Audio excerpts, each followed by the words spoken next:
All right, let's get started. Welcome to Thursday, Soils Day. A couple announcements before, not so many. Uh, the evals were great overall. Thank you guys for doing them. We got a 24 out of 24, which was the attendance yesterday or Tuesday. The only complaint, which we all knew, was the projection, but we're fixing that, so that shouldn't be a problem going forward. Chapter review, Queen. Oh, just a reminder, if you're doing the makeup video, be sure and do the eval after that and the quiz after the makeup video. Okay, the review. Just before we start on the review, I wanted to say something about last week. At the end of class, you might remember that Will hollered out and said, "Where is the tree of heaven? Or where did the tree of heaven come from?" You remember that? Right at the end. And we all said China. Okay, I went home. I'm driving home, and I'm thinking, wait a minute. This was a book about native trees. How could this come from China? So I fretted about that till I got home and I could look it up. Now, you only got a couple of pages from this book, but where you got to the ID for Tree of Heaven, it would have referred you to page 101 right here.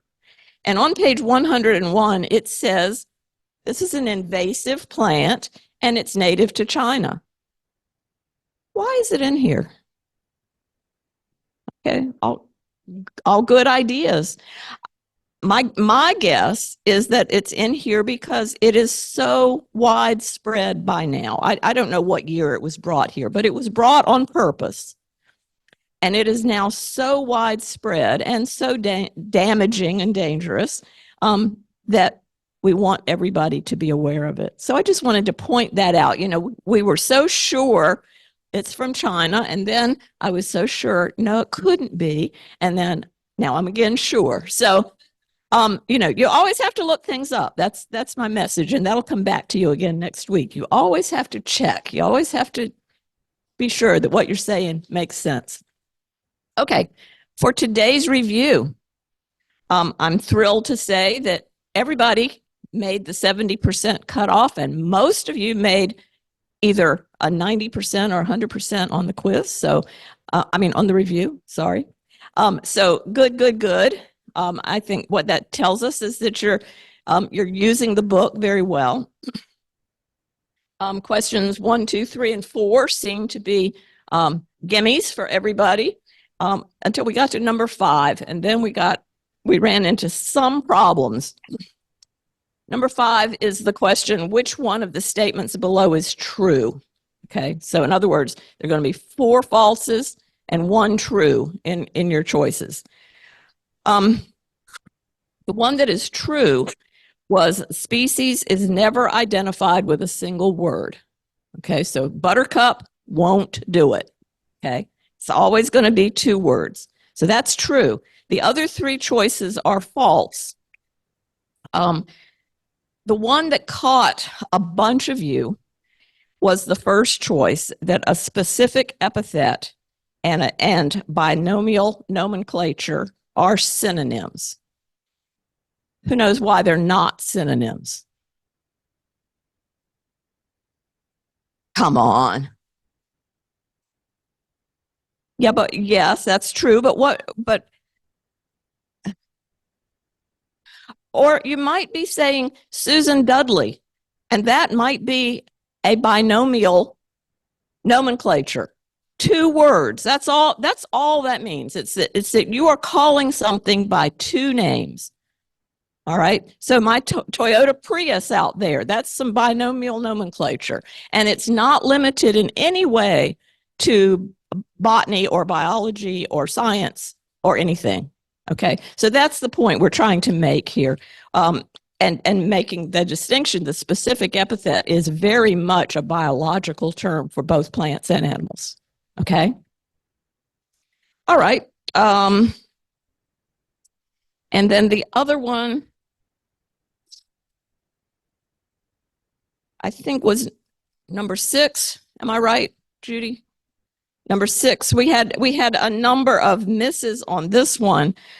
Not everybody fell into the same trap on this one. So there were a lot of guesses that didn't pan out. The correct answer, as you all read, as you looked at your answers, which of the following statements is true? Again, 3 falses and 1 true. Is that the different species can be cross-pollinated either in nature or in the laboratory. So that is true. The others are because of some technical reason or other. I mean, go back and look at that vocabulary again, and I think you'll see why the other 3 don't work out exactly as well as that one as a true answer. Any other questions that you want to go over? I mean, all the rest of them, 1 or 2 people missed. And like I said, most of the time, the misses were not all for the same choice. So, but I'm happy to talk about anything else that you found very confusing. Okay. Part of the struggle that I had with answering some of the questions is the way the question is worded. And I don't know, I think there was some comment made the other day that it sounded like a trick question. I mean, I hate to say it was trick, but I think you have to go, it forces you to go back into the book and really have to read. So is that your purpose for creating the questions in the format that you create them? Because it just makes us work extra hard to try to find the answer. That's our goal. We want to make you miserable. No, I didn't mean to say that there are no trick questions. I meant to say if it's a trick question, it wasn't deliberate. We're not trying to trip you up with our questions. And we're not professional question writers. And so, some of the times we see after the fact that, oh, we better do that better for next time.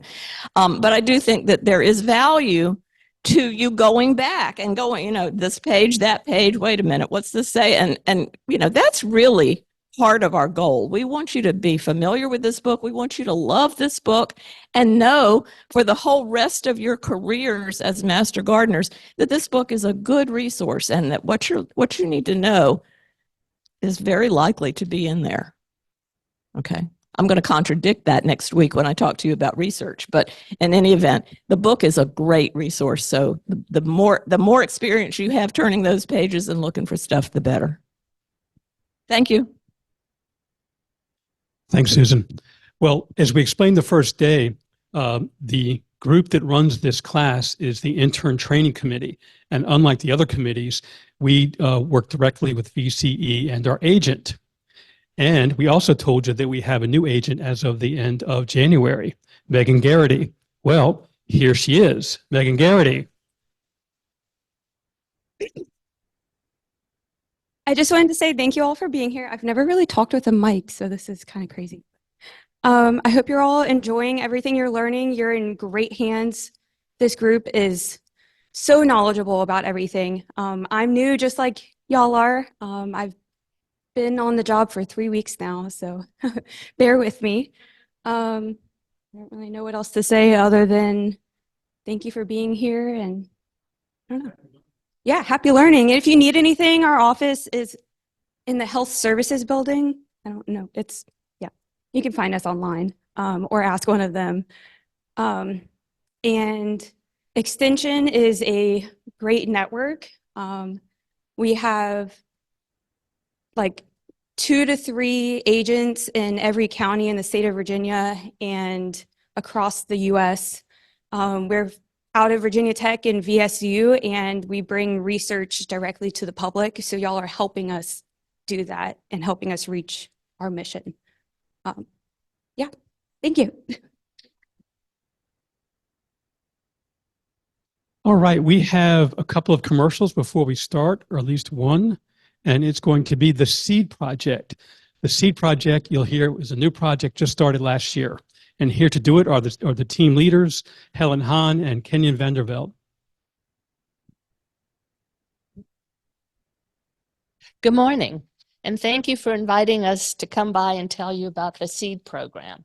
The SEED program is like this.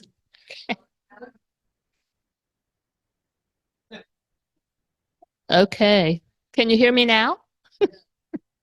The program is pretty much a new program, and the seed project has two very distinct functions. The first is to provide seeds and seed packets as needed to our various community outreach programs for our demonstration gardens and other Norfolk Master Gardener programs. The second, which Kenyon will talk to you about, is to provide educational programming to community members about seed collection, seed saving, and/or seed starting through presentations, workshops, and information tables at various venues throughout the community.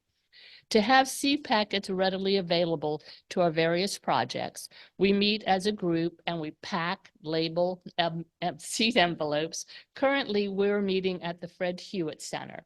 Our first seed packing is going to be a week from this coming Monday on the 26th at 9 o'clock. If you are available, we invite you to come join us and see what we do. And actually, I brought some samples in. So this year, for the first time, the seed team worked with existing Norfolk. Darn it, I keep forgetting. To have this year, for the first time, the seed team worked with existing Norfolk Master Gardener projects to obtain their seed needs and place orders so that seasonably appropriate and viable seeds were purchased and readily available to meet those needs.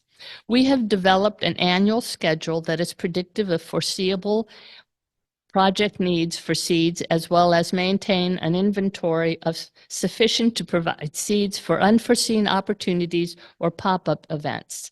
Seed packets are currently located at the VCE office. Once you know you need seeds, we would appreciate it if you would contact either Kenyon or myself. Let us know the name of the project that you're going to be going to and how many seeds and which seeds you would need. It's really important that we know what leaves our seed inventory so that we can plan ahead and have seeds packed for any other activities that come up behind it. Kenyon? All right. Good morning, everybody. I'm just going to speak on a few of our ideas that we are developing that you might be interested in to contribute. We're going to work on outreach for libraries. We're going to need signage and pamphlets. We're working on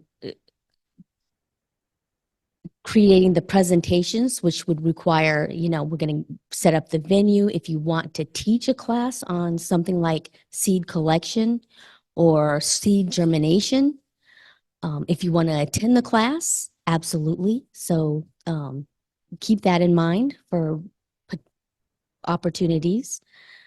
Recently, we went to a seed swapping event in Rappahannock County, and it was extremely popular. People from all over went to that event. They were trading tools, seeds, books. So we're thinking about developing a seed swapping event here in this area. So there's going to be a lot of stuff to do in preparation for that, if that's the avenue that we want to take. We're still looking into it.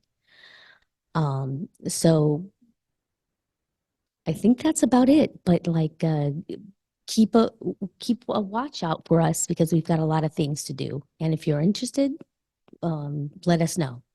So I guess that's basically it. Yes. 26th starts at 10 o'clock. Yes. Well, I mean, we set it for 9 so we could set it up. And then 10 o'clock will be like when it starts. So just come on over. We'll have everything prepared for you to start packing seeds. Good question. It varies. We kind of figure it out based on the size of the seeds, and then we pick out a scoop. It's not like this. These are free packets, so we're not giving them a whole load of seeds. We're giving them like a couple of little scoops so that they can get started doing something and try it out. So they're just like sample packets.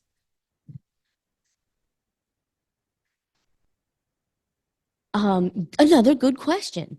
Now, there's two aspects of our seed collecting, our seed packing. One of them is to get from certified companies so that, because that's the ones that we would want to use for the projects so that we can be assured of a certain amount of germination and, assured of what type of seed it is. But there's another aspect of this program where we're going to start creating a seed bank for people who have their own gardens but want to contribute seeds. And then you guys can you can look at the inventory and say, oh, I would like an iris or I would like whatever. And somebody's got it from the community. And that's not going to be considered certified, which means we're probably going to be using them for like our own personal use and not for projects that we're presenting for the community. So that's basically it for now. Yes. Do they need to be what? Fertilized. I mean, usually, right. We usually like put some instruction on the label.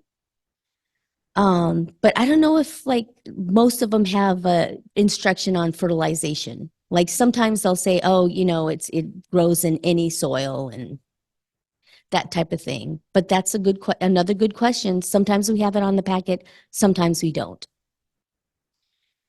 Any other questions?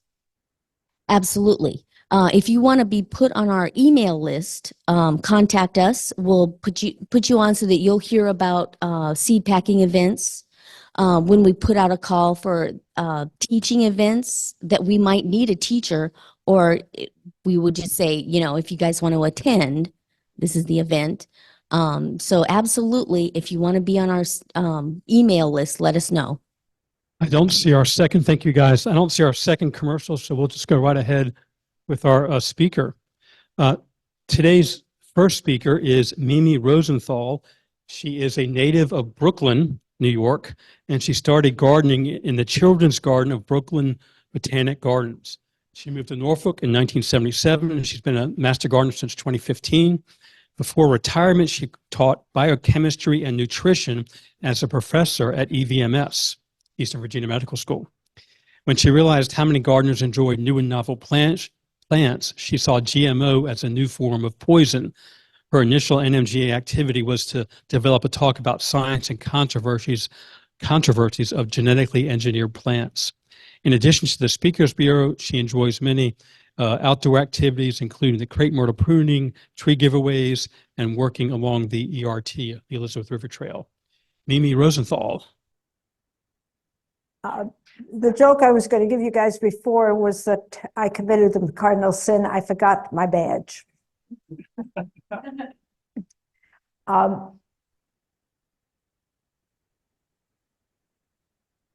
I got to start drafted to talk about soil because I can do the chemistry. But there's a lot more to soil than chemistry and fertilizers. And as the slide said when it was there, it's not just dirt.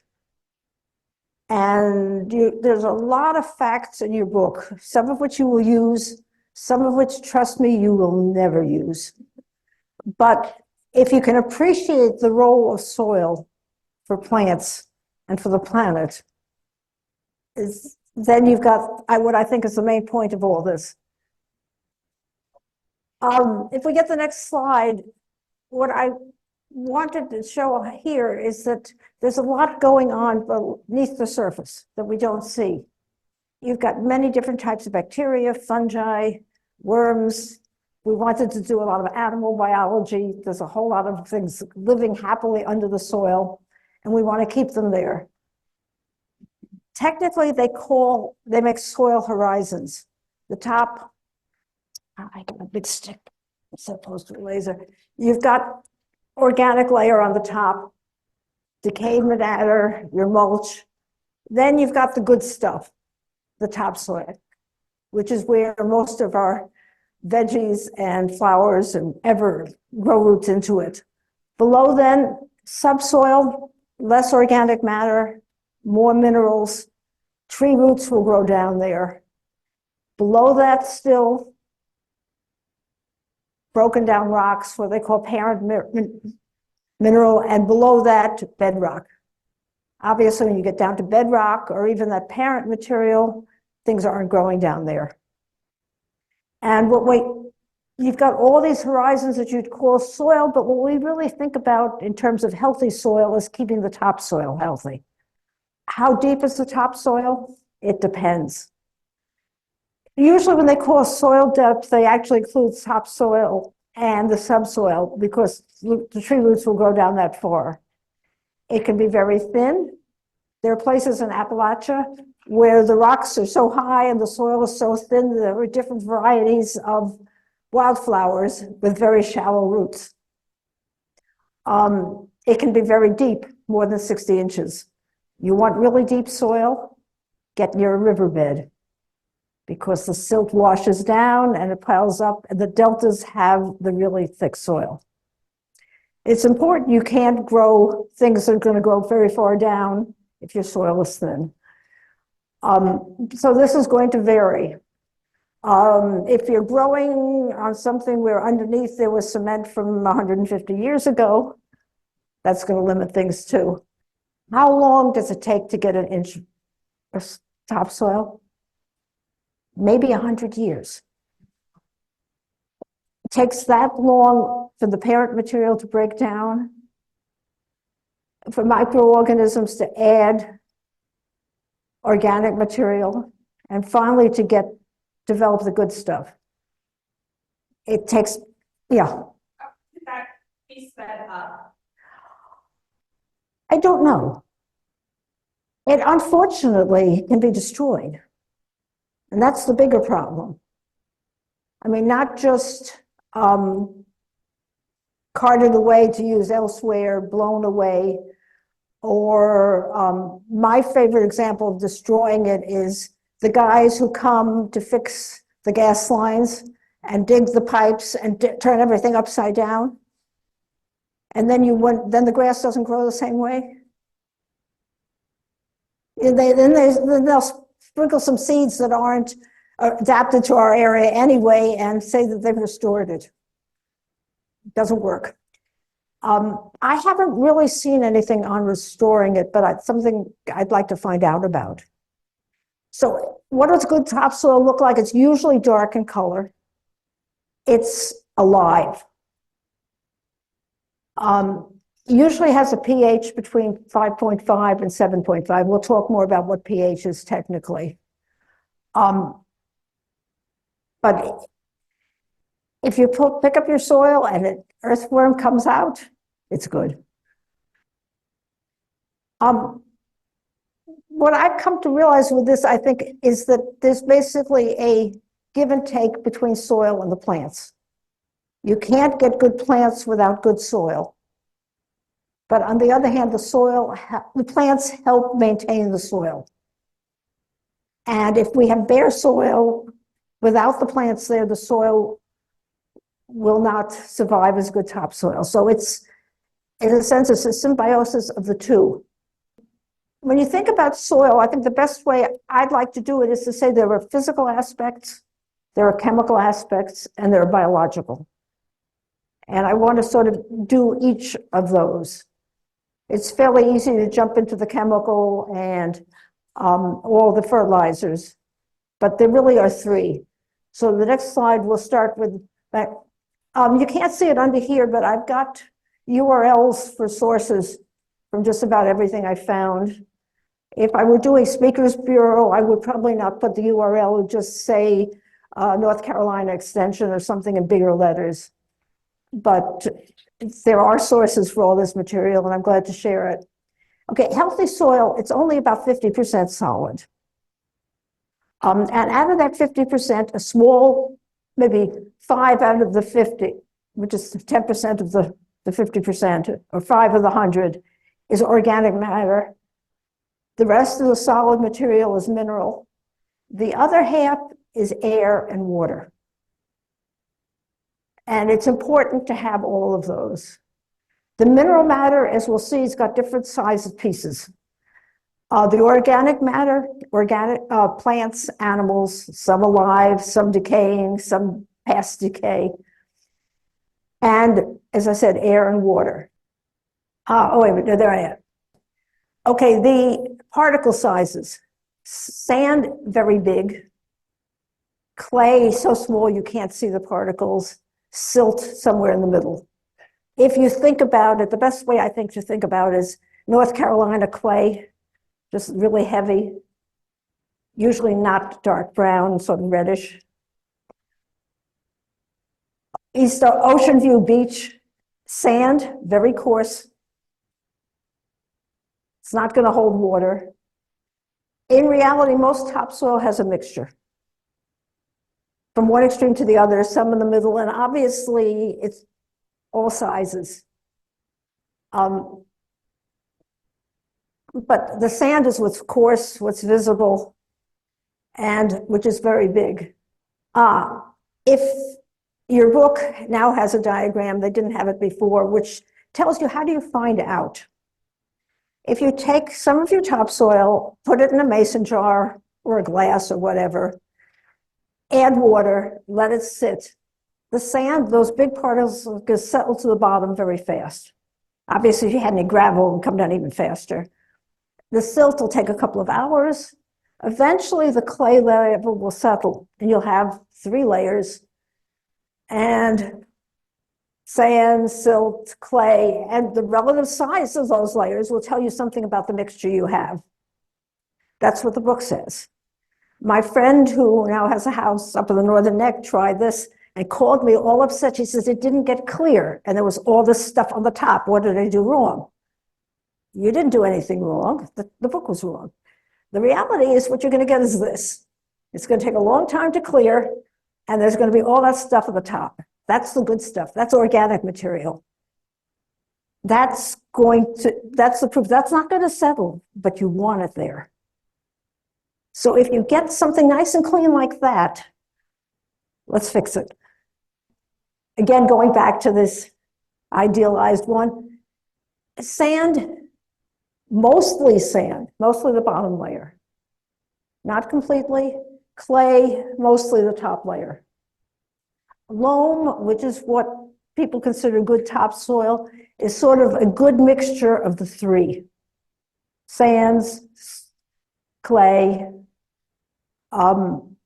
silt, because it has the properties of both. And as we'll see, really sandy soil has some properties, one extreme, clay the other. What you really want is somewhere in the balance. And you can sort of get an estimate of this by doing that with a glass and a mixture. Don't panic, they're not complicated diagrams. If you think of this as 100% sand, 100% clay, 100% silt, the good stuff is in the middle, it's a mixture. You can tell a little bit, as we said, sand feels coarse and gritty, clay is sticky, especially when it's wet. Kids can play with it. Silt, in the middle, it's sort of silky and smooth. If you want to look at your book, it will give you 5,000, multiple different mixtures, silty clay loam versus silt loam, whatever, but it's all in that same spectrum. The 3 different particle sizes and then the mixtures. And I think the main thing you want to just think about is that we want to be in the middle somewhere. And I've never needed the fine distinctions. They will not be on the quiz. Healthy soil, why do you need the air and the water? Plant roots need air as well as water. We watered our plants, but we don't always think about the fact that they need air. And that's what the pore spaces are between all those particles. Now, sandy soils have relatively more air. Bigger particles, different types of spaces, more space between them, room for air. That's why they warm up faster. That's why the beach feels hotter if you walk on it with bare feet. It's sand, it gets hot. Clay soils, on the other hand, hold more water. All those little particles will hold water around each one of them, so they will hold more water. The best way to have both air and water is to have the loam, to have the mixture. There's a diagram there which basically just says the same thing I said in fancier terms, which is the clay holds more water than sand, with some numbers attached. Those of you who are not scientists, do not panic when you see science diagrams like this in books. Just translate it to one sentence, because that's all this does, is it says clay soil holds more water than sandy soil, and a bunch of numbers if you ever needed them, which you won't. So the trick with a lot of this is just not to be intimidated by it. There's also a table in here about estimating moisture in soil. I've never done it. Chris, who used to be our agent, I asked him about it once, and he says nobody can do it reliably unless you really have a lot of experience with it. So there were things about the feel of the soil after you've let it wait a while. Let's skip the slide. And we don't need it. But good drainage is water. If you have poorly drained soil, you have a lot of water filling up what should have been air spaces and very little air. And plants don't do well. That's why plants in containers, we need to have a hole in the bottom to drain excess water, and we use a potting soil rather than topsoil so that we can have enough air in the plant. The best way to kill your house plants is to have a pot without a bottom and then overwater it. Yeah. Can you talk about air? Air, room air. That's what gets into the space. The plant needs the oxygen, but it gets it from the air. It doesn't have pure oxygen down there. Plants need air. You know, there are some plants in particular that we say don't like wet feet. I did this experiment the hard way. How to kill a beautiful rosemary. A number of years ago, we had enough snow. Anybody remember snow? And we had inches and inches of it on our bushes. And I went out and knocked it off all my camellias and my rosemary, and I propped my rosemary back up because it had been knocked over. And then I went inside and made coffee. The mistake I made was I knocked all the snow off, but I left it on the ground.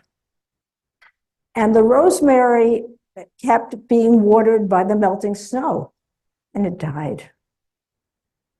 So for plants that need air, they're not going to be happy with snow cover for a long time, especially if it's something like a rosemary, which is still green in the winter and not dormant. We need the air for it. The other thing that's important is not to compact the soil. If it gets packed down too hard, the roots will not grow well. Clay soils are much more vulnerable to getting packed down too hard than sandy soils. Again, it has to do with the particle size. You really don't have a problem on the beach for reeds and grasses that grow in sand, but for very clay soils, it can get too compacted. If your soil is too compacted and you can't otherwise fix it, people use raised beds because you can then have a topsoil that's not compacted down. Lawns which get compacted, it can be aerated. I'm a northerner. I never saw anybody park a car on a lawn until I came down here. And it still horrifies me. I mean, if we need cars, we need places for cars that aren't on our growing things. But the next slide I'll show you, I learned something about how to do farming without compacting the soil. A number of years ago, we made a trip up to Mattawoman Creek Farms and on the Eastern Shore. They do the CSA that comes into 20th Street. And they grow wonderful organic vegetables. That's a picture from their website. But how do they do it without compacting the soils? Because they're big enough farm, they have to use tractors. They have a specially modified tractor. They have wide rows, and the tractor only goes between the lawn beds. It never goes on the growing surface. And they keep those same beds year after year. So over the decade or more that they've been certified organic farmers, the tractor has never gone where the plants grow. They can use a tractor to add compost or lime or whatever they need. They can use it with some little gadget to tickle the soil to get rid of the weeds. They don't actually till, but they will sort of disturb small weeds. And then they have a device on the tractor that makes holes. And then they have people sitting on the back of it, putting pre-started plants in the holes while the tractor moves along. So that all this beautiful growing things are growing on land which has never been compacted. There are ways of doing it other than the stereotypes, the way that we think of industrial farms where they plow everything, plant everything mechanically, but they're always packing it down. So I guess in terms of physical, the summary for physical things is that you've got different particle sizes. And you can understand that. You can modify it by adding things back to the soil, and that depending on the type of soil you have, it's going to act differently, but you take care of it. Chemical, okay, let's look at what the chemical properties are of the soil. Plants, we think of chemical properties in terms of nutrients. Some of the nutrients plants get from the air and water, carbon, hydrogen, oxygen. You can make sugar. However, plants, like animals, need a lot more variety of different types of chemicals in order to grow and be alive. Nitrogen being the next one, air is 80% nitrogen.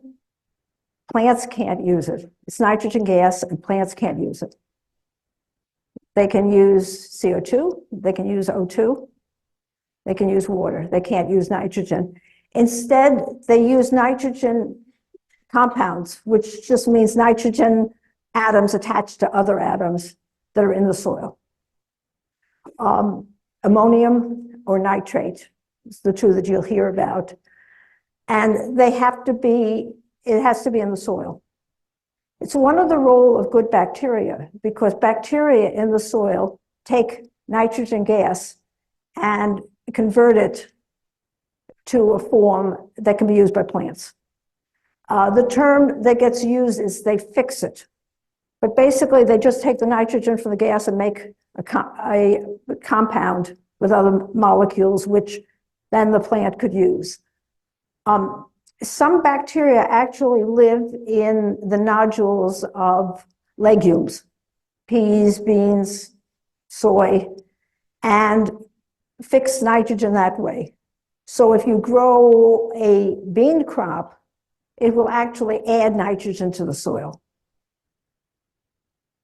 And that's one of the advantages of rotating crops, which we'll talk about, or of what Native Americans did of growing beans and corn and squash together, which is that the bean or pea plant had bacteria which provided nitrogen for the other plants growing with it. Yeah. Is that the purpose of cover crops? Good question. A number of cover crops will fix nitrogen. I'll show you that later. It depends on what you grow. In the botanic gardens, they used to grow ryegrass for some reason, and I don't think that does. But clover will, and other things will. There are other purposes for cover crops. Okay, so next slide. Okay, chemistry. Unfortunately, I gotta give you some chemistry. What do you need from the soil? The big three, which I've got in red: nitrogen, phosphorus, potassium. Because that's what we're going to be talking about in terms of fertilizers. Nitrogen abbreviated N, phosphorus P, potassium, whoops, we can't use a second P. We're stuck with K. I think it came from the German, I'm not sure. Calcium, magnesium, iron, also important, but not looked at the same way in terms of fertilizers. And then a number of others which are important, but which usually there's enough of that we don't have to worry about adding, particularly sulfur, which is important, but usually there's enough in the soil unless you've been growing the same crop on the same soil for 200 years without adding things back. And then you're short of everything. So we'll be talking about nitrogen, phosphorus, and potassium a lot as fertilizers. The other thing to consider is what is pH. pH is a measure of acidity of the soil. It's a log scale. 7 is neutral. Anything under 7 is acidic. 6 is acidic. 5 is 10 times as acidic as 6. 4 is 10 times as acidic as 5. If you go above 7, you're basic. Just for some examples, stomach acid is about 2.5. Coke is quite acid. Not as, household cleaners such as ammonia, quite basic. Baking soda, not as much. Pure water should be about 7. Rainwater is usually 5 to 6. Fish get unhappy when it gets more acid than that. And I'm sure most of us are old enough to remember when there was a real concern about acid rain because of pollution and other molecules in the air acidifying the water. So the water that was coming down was not good for living things. So it's very important that the soil have a pH that's in the right range. Most soils in Virginia, if they're not otherwise modified, are quite acid. 5.1, 5.3, unless they're modified. I probably have a slide on this later, but when I got this slide, it was from a webinar, and they said, okay, 5.1 to 5.3, that's normal in Virginia. The soil test people at Virginia Tech were finding that too many people were sending in the soil samples that were basic, above 7. And they start thinking about that. Well, wait a minute. We know the soil is acid in Virginia, but these people have samples, they're all basic. They were all over-limed. People were putting in too much stuff every year to modify the pH without testing it. And they were way over too basic. And so we'll talk about soil tests and why you have to actually know what you've got and don't add things without knowing whether you need it or not. People who grow hydrangeas know about acid and base because hydrangeas turn blue in acid soil and pink in basic soil. And you can modify the color of your hydrangea by modifying the pH of the soil, provided 2 things. 1, you have aluminum, which is also needed for hydrangeas, and 2, the hydrangea cooperates. The man who does hydrangeas here was showing us there's at least one bed where he said it's supposed to be acidic and they were wrong color. He said, I modified it, but they're not listening. So this is idealized. Okay, why is it important to have the right pH? You want good bacteria growing, and they're adapted to grow at certain pHs and not others. The pH also affects nutrient availability. The various chemicals in the soil are in a form that's available to plants at one pH and chemically modified at another and not.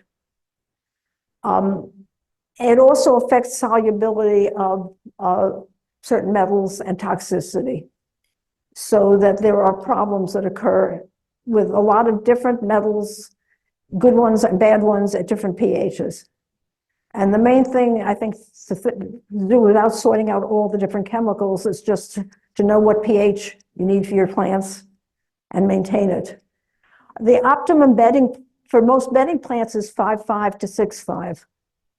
There are some plants that like acid, camellias, azaleas, hydrangeas at one color but not another, which prefer 4.5 to 5.5, and actually develop mineral deficiencies if you get them at a basic pH.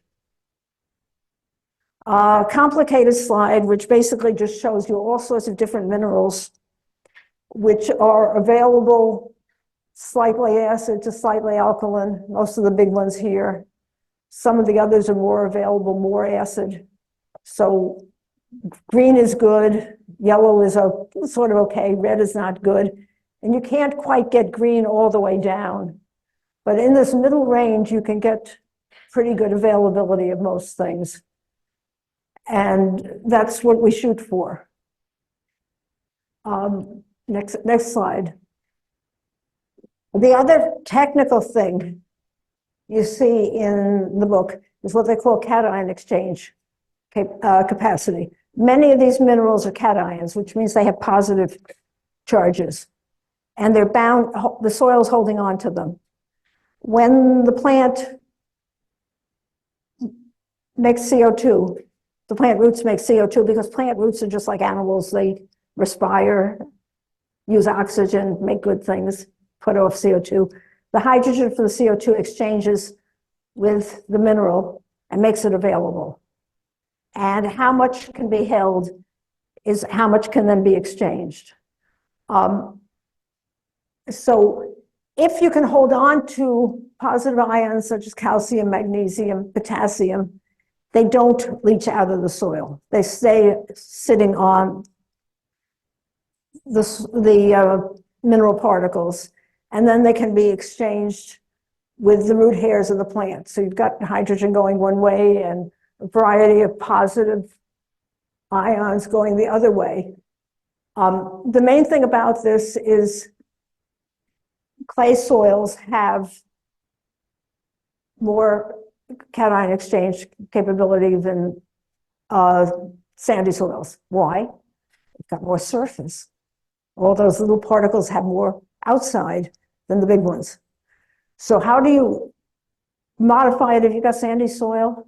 Add something else with surface. Organic matter will improve the CEC for sandy soils. Organic matter will do a lot of good things. But basically, you want to be able to have your minerals bound to the soil, because if they just wash through, you fertilize it, it goes through, it goes out, it contaminates the bay, but it doesn't stay there for your plants. What do you need for your soil? Get a soil test. That's probably one of the main things we should be doing as master gardeners. Get everybody to test their soil. Virginia Extension will test it. If you tell them what you're growing, they'll give you specific recommendations. They'll tell you whether to adjust the pH and how, and they'll identify fertilizer needs. They measure potassium, phosphorus, a bunch of other minerals. They can't measure nitrogen because it's not stable the way we mail our samples in. I mean, they give you instructions to take samples from different parts of your whatever area you're testing, mix them together, put it in a box, mail it off. The nitrogen isn't stable. We can measure nitrogen in a lab, but not after you mail the sample somewhere. So they do what they can. And based on the others and what you need, they tell you, where do you get your soil test kits? We've got an extension agent. We've got an office. They're there. They had been at libraries. I haven't checked. But we do have them at all the libraries. We encourage people to go there. They charge you $10. You get a box. You follow the instructions. You pack it up. You send it to them. They send you an email, and they send you information. And they also tell you how to interpret it. It's worth doing. If you've got different areas, like I got camellias here and a vegetable garden there, send 2 samples because you may want 2 different things about that. It's not perfect. There are things I can't tell you. And as an urban gardener, this is important. It doesn't pick up the contaminants, the lead, the other toxins, the oil, the pesticides, the petroleum. If you're restoring a garden on a plot in Norfolk, which has a history that you don't know about, you may need to do some other testing. And that's not in the standard test. But there's a problem with previous air use. There's a problem if you're right next to a major highway, and there's a lot of oil fumes, oil spills, or there used to be lead accumulation because the lead didn't go away when they finally took it out of gas. It's still in the environment and in the soil. And there's a problem with contaminated fruits and vegetables. You can grow flowers just fine, but if you want to grow things to eat, or especially to feed children, make sure that you know that it's not a contaminated site. And I guess the urban ag people can have more specific advice about that. It's one reason a lot of urban gardeners use raised beds, because you fill them with soil that you've purchased that you know that's safe. I think there's a place in Richmond that does some of the commercial testing on this, but it's not the standard test. Back when they had lead in gas, we had a wonderful speaker from Meharry come to the medical school and talk about lead chemistry and all the things that were involved with it.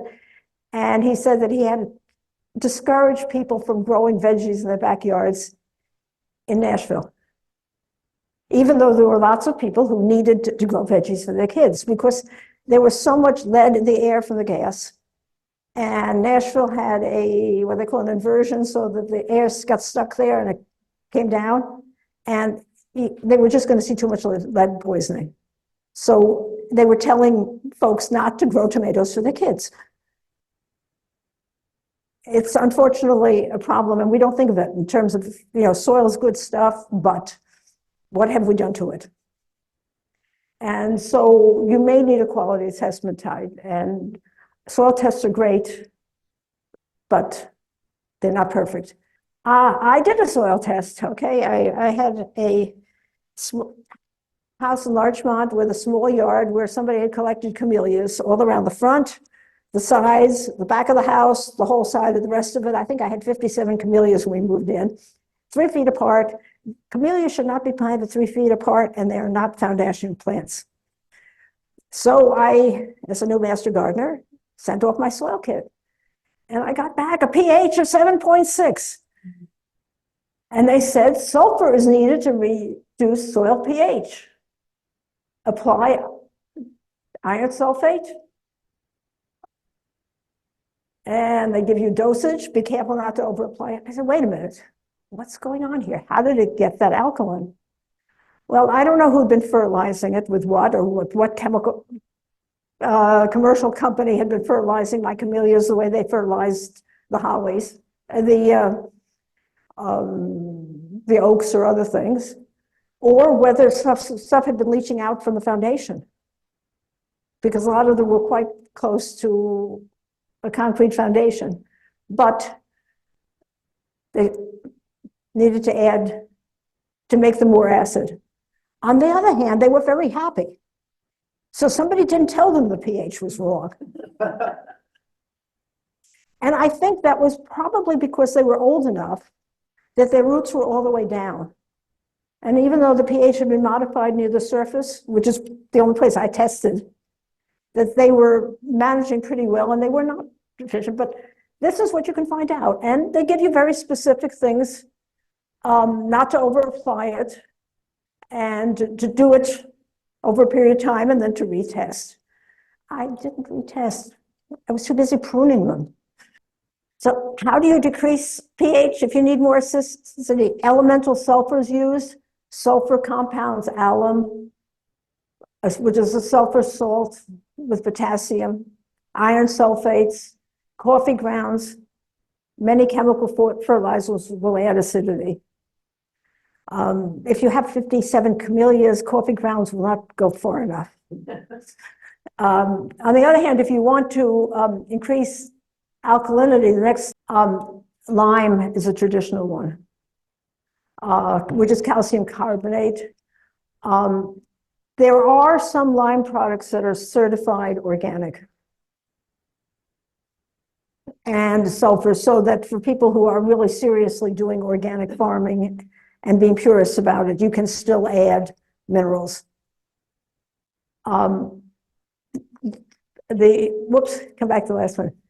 Wood ashes will also provide alkalinity and will add potassium, calcium, magnesium.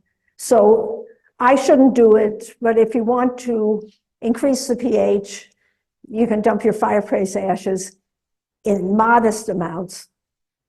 Don't dump too, you can overdo it on that.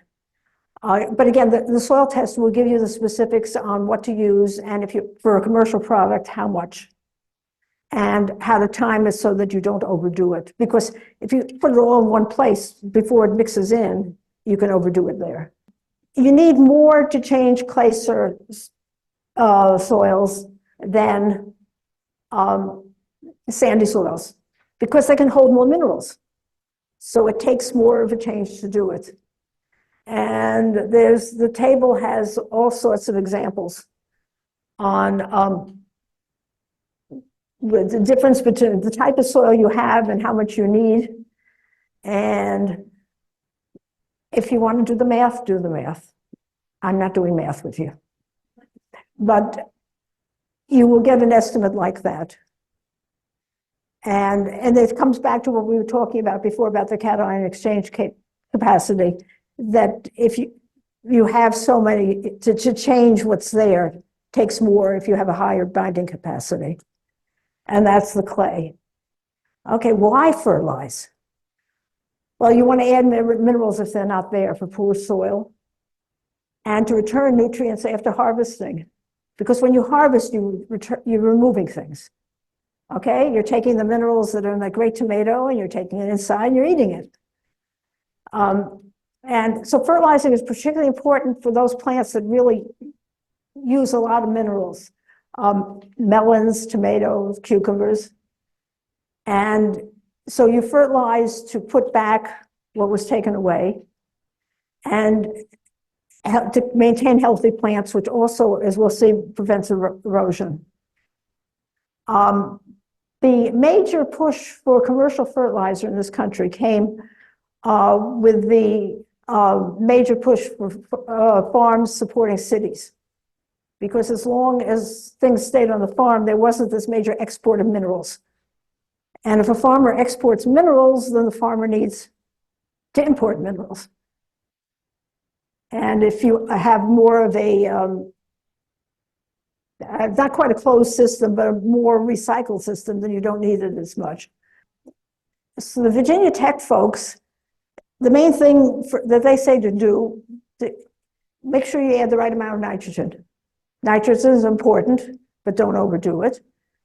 And keep the other two, phosphorus and potassium, from being too low. And keep the pH in the proper range. And if you do that, you're fine. Even though the soil test had lots of other things on it, you know, unless they really flag it and say this soil is absolutely deficient in calcium or something.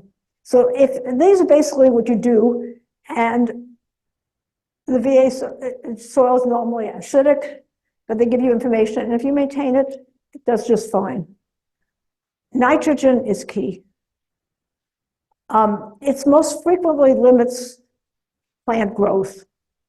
Even though the soil test doesn't measure it, it's going to give you an estimate based on the situation and on the types of plants being grown. So if you say, I've got a plot full of tomato plants, they're going to tell you probably need more nitrogen than if you're just got turf grass. The other thing about nitrogen is that it will move through the soil very rapidly. When we had all those positively charged ions that were sticking on the particles, The nitrogen as nitrate is not positively charged. It's negative, and so it doesn't stick the same way. It'll just go through. And there's not much that stays as ammonium. So timing is important. You can add regular water-soluble nitrogen. There are some slow-release ones. Things like Osmocote, to forget, and there are a couple other brands, which are slow release and which sort of release it over time.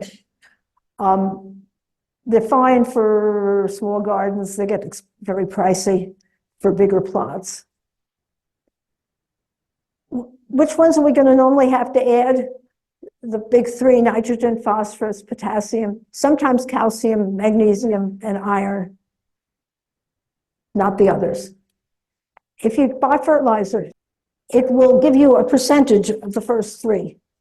And that's why I sort of emphasize on it. The three magic numbers: nitrogen, available potassium, available phosphate.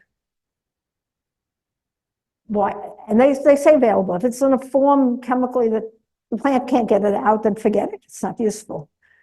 And so any fertilizer you buy, organic, inorganic, whatever, is going to have those three numbers on it. Nitrogen, especially needed for growth of foliage. Phosphorus, they say, is needed for flowering and root development, but frankly, they're both needed for that. It's just that something that flowers and fruits is going to need relatively more phosphorus. And potassium, again, many chemical processes, it also helps retain water. So you need the mixture of all three. They call it a complete fertilizer if it has all three, independent of whatever else it has. If it's missing one of the big three, it's incomplete. So where this is not only complete, but it's balanced, it's 10, 10, 10. It's a balance of all three. You could buy a 3400, which is just basically a nitrogen fertilizer. Doesn't have the other stuff. And those numbers tell you what you need. For vegetables, you could probably use a balanced one, 10, 10, 10. If you've got fruiting crops, peppers, eggplant, tomatoes, you're probably going to need more phosphorus. And so sometimes you get recommendations for 5, 10, 10, 10, 15, something, where the second number is higher relative to the first one. And that's to provide additional phosphorus for the flowering and fruiting process. As I said, slow release fertilizers, you don't have to do it as often. It doesn't get leached. You pay more for it. But you can get them both ways. And there are various different mixtures for different things. So, okay, the numbers tell you this: 5, 10, 10, 10, whatever, the percentages. And technically, if you see it, it says potassium is K2O. Rather than pure potassium, don't worry about it. Okay, that's just clarifies for the testing. It's the percentages of each of the big three based on the nitrogen requirements. And you don't want to overdo the nitrogen because too much is going to be a problem. It's also going to be waste. So if they tell you to apply a 5, 10, 10, and you had a 10, 10, 10, you'd use half as much because you wouldn't want to double the nitrogen. So you'd use the nitrogen number and then hopefully have the appropriate mixture for whatever you're doing. The training manual has some great algebra on how you would calculate this based on your square footage and the particular recommendation and whether your fertilizer matches the numbers. It will not be on the quiz. It's just basically, for most of us, if we get the right mixture and roughly apply it in a small garden, it works just fine. So what about other ones? By amendments, it's just a fancy word for add more stuff. You change it, you amend it. If you need it, the lime will provide calcium as well as adjusting pH.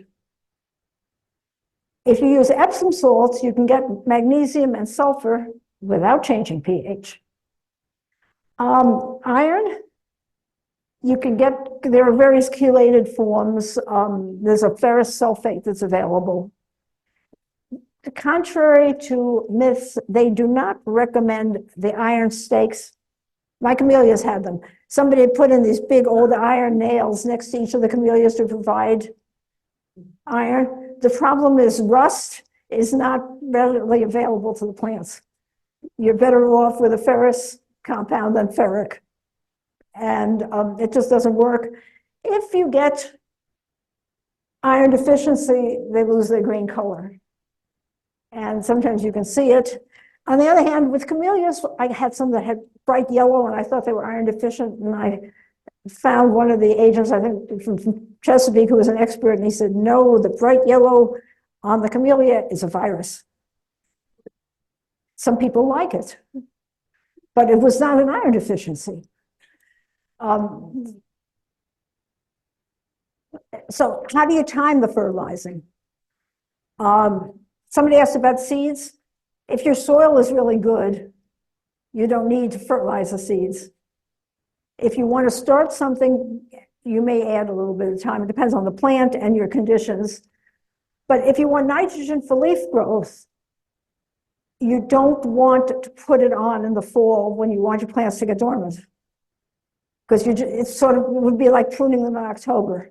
You'd stimulate them to grow, and then the frost would come and they'd be in the middle of growing and they'd go help.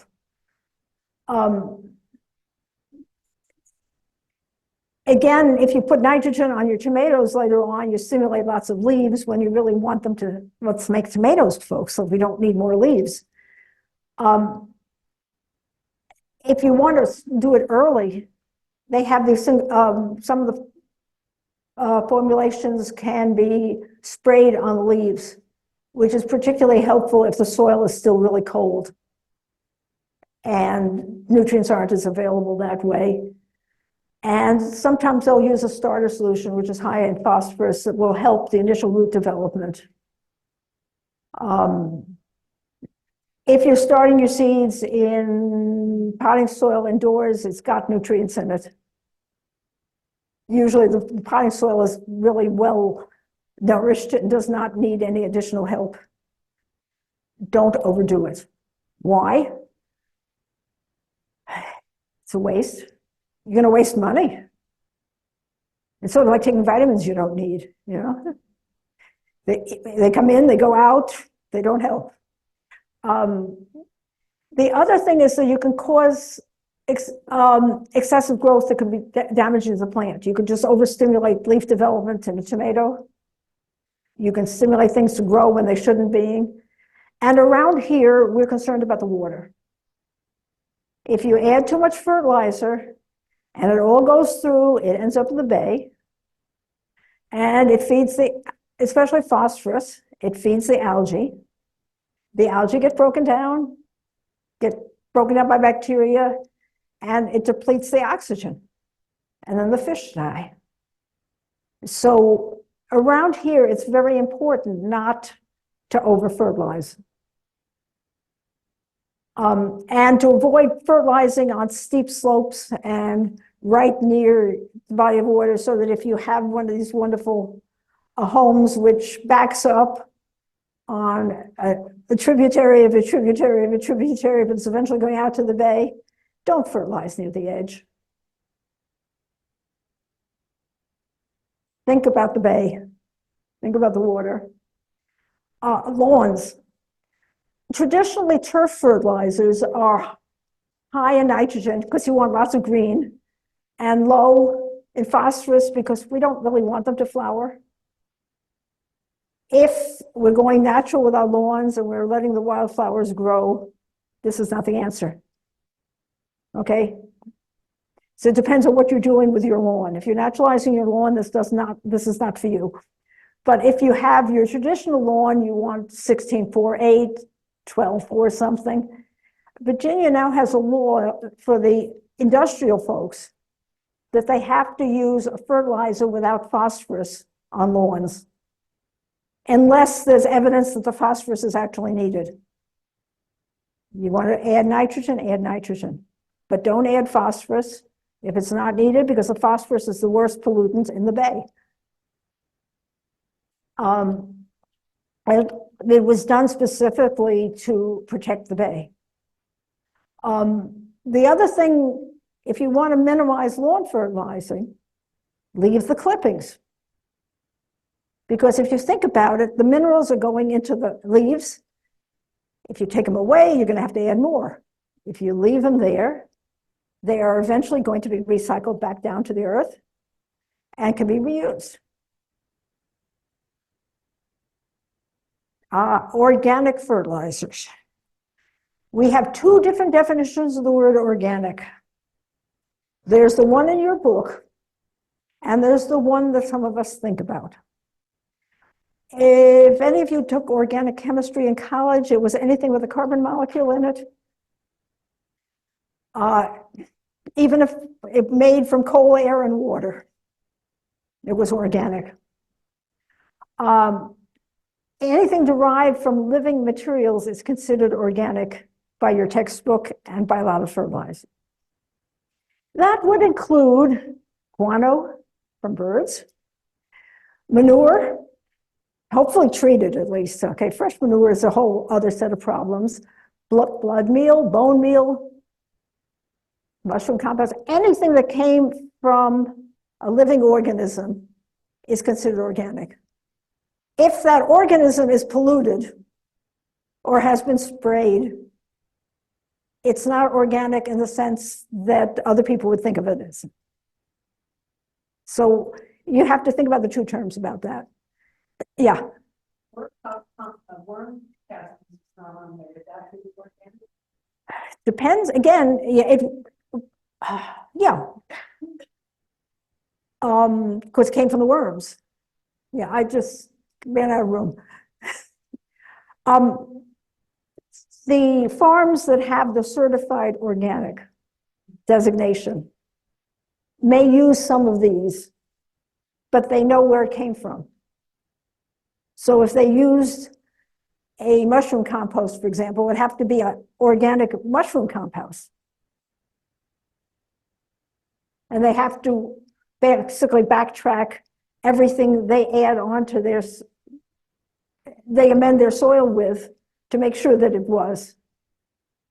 I mean, if you compost at home, is your compost organic? Well, it depends on what you put in it. If you had organic vegetables, it would be. If you had vegetables that might have pesticides on it, it would technically not be organic, but you would have to make your own personal decision about how much pesticide residues there actually were. If you sprayed your vegetables, you don't have organic compost. But what they mean here is it came from living material. It doesn't mean that it's free of pesticides or heavy metals. The other problem with some of these organic fertilizers, they take longer to break down because they need microbes to help break them down to forms that the plant can use. So they will be good in the long term, but if you need something to get started with, it may not help the same way. I was talking about farms needing it. There were these major wars in the middle of the 19th century about guano.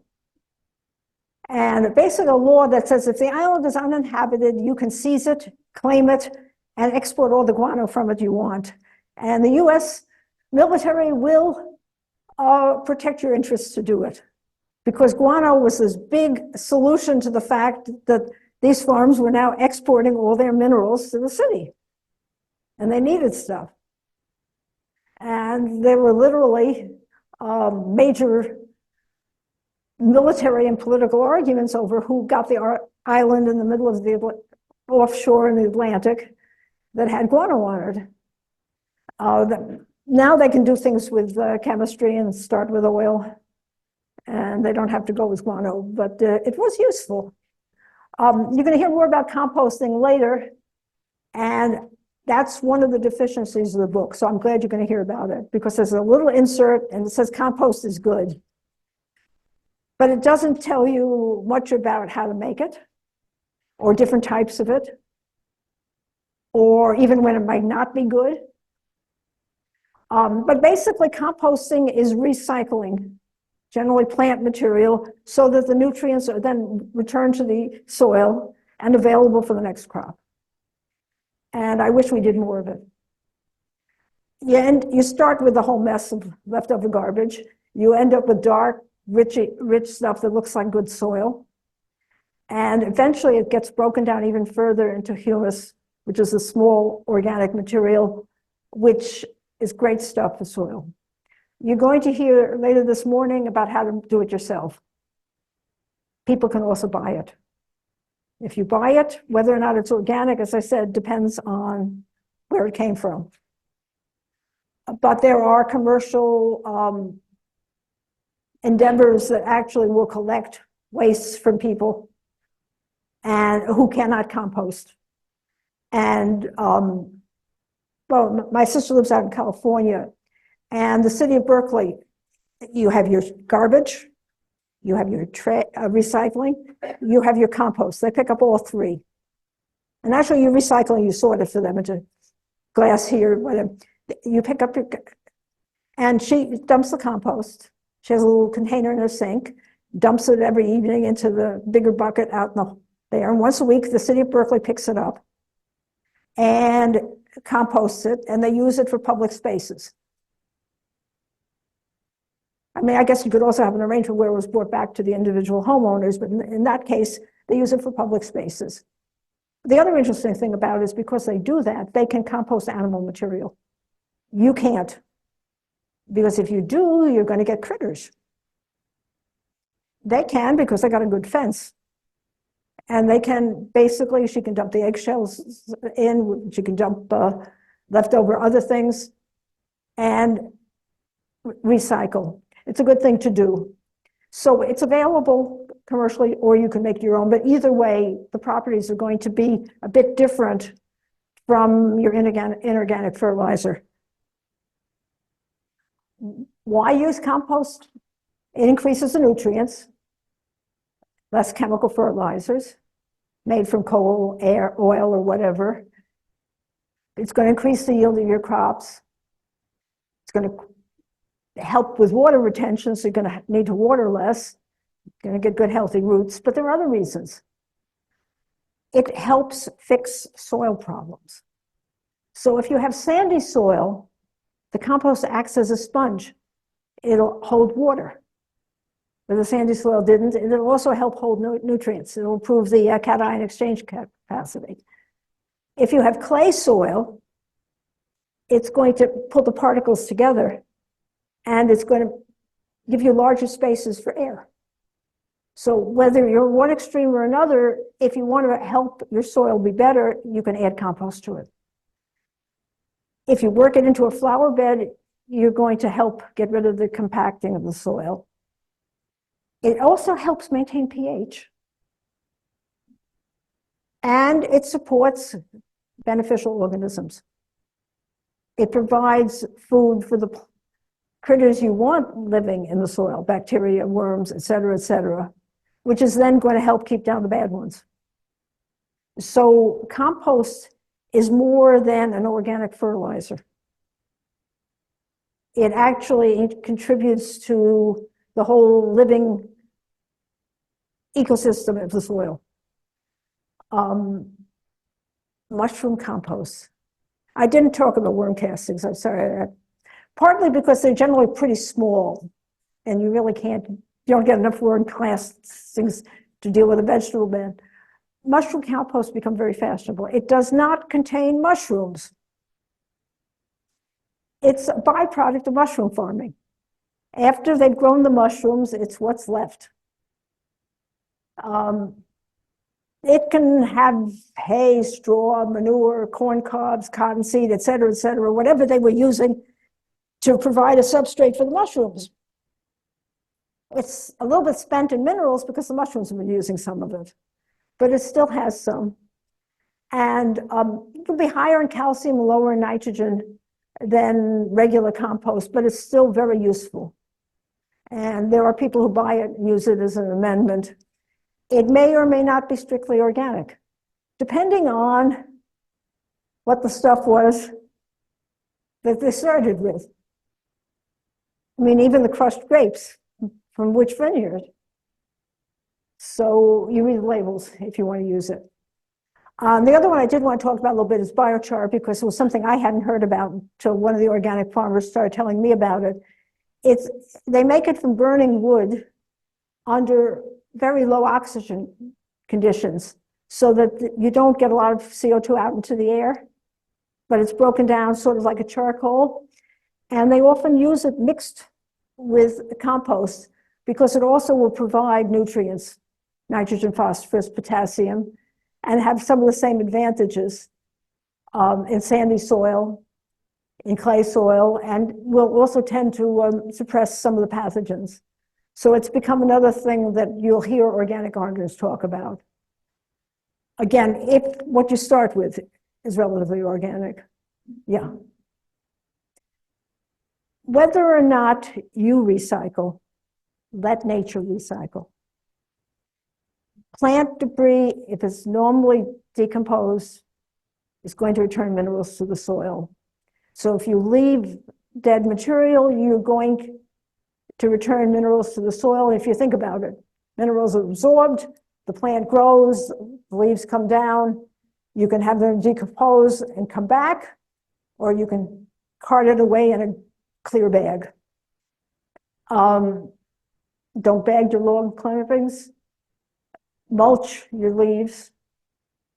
But if you do that, know how to do it so that you break the leaves up and don't overpile it, because too much is going to be a problem. You don't want too thick a layer. I heard that red oak leaves are really hard to break down. Susan, do you know anything about red oak leaves? Susan is the one I know who mulches, breaks down leaves and makes good mulch. I hadn't heard that. Same experience with willow oak. Will? What? Uh-huh, okay. I couldn't, what did he say? They're awesome, awesome.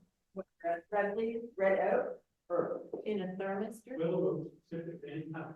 Any time of oak makes good mulch.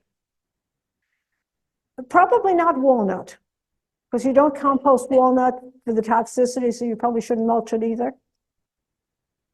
But that would be something, that's one of the first things I learned as a master gardener. If you don't know, acknowledge it and look it up.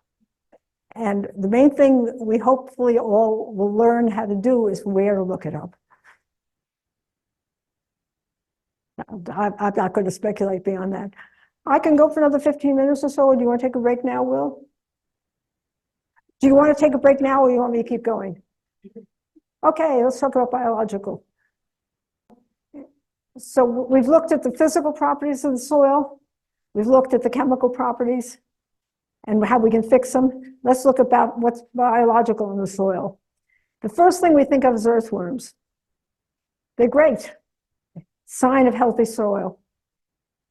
You start working the soil, you see an earthworm, better still, you see 3, we're in good shape. They're decomposers. They break down organic material and make it available to plants. They make channels as they go through the soil, which loosen the soil and make it easier for the roots.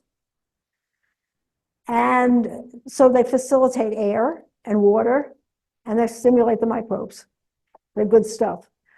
If you looked at healthy soil, however, it's teeming with life. The earthworms are the easiest things to see because they're big, as are millipedes. You can't see the bacteria. You might see fungi filaments, the sort of white filaments. If you turn over your mulch, there's white filaments underneath it. Those are fungi, and they're good. Keep them.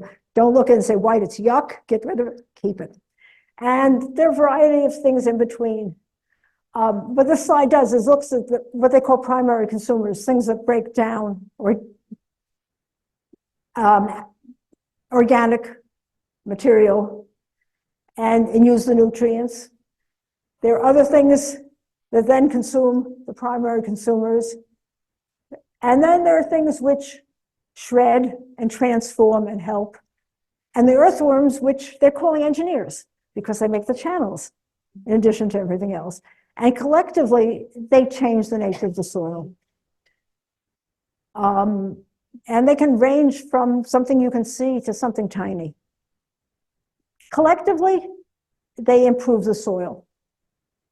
They promote root growth. They help the structure of the soil. They help nutrients availability, and they help nutrients be retained in the soil. Some of them will fix nitrogen. We talked about bacteria that would convert nitrogen from the gas into a form the plants can use. They obviously add carbon back to the soil when they die, because they also are living organisms and based on carbon. And generally, if you have the good microbes, they will protect against some of the pathogens and pests. One of the things that I never knew until I started looking at this is that as much as 30% of the sugar that a plant makes will actually go out through the roots and feed the organisms around it. So again, it's a symbiosis. The other organisms help the tree, but the tree helps the organisms. Decomposers, as I said, bacteria, fungi, insects, take the nutrients from dead organisms and break them down to a form that can then be used by other organisms. Some people even add bacteria to their compost to speed it up, to break it down. In other cases, you don't worry because there's enough normally present. Nitrogen fixing, we talked about that before, but just to reemphasize it, what you're doing is you're taking the nitrogen from the air, and in this case, bacteria on the nodules of the plant are converting the nitrogen to a form, to an ammonia, and then eventually to a nitrate, which can then be used by the plant. But again, in a philanthropic sense, they make more than the plant needs. So they provide it for the plant and also for into the soil, which then is available for next year's plants. Fungi extend root areas. They connect to the roots, and they sort of extend the availability of water channels and nutrient channels,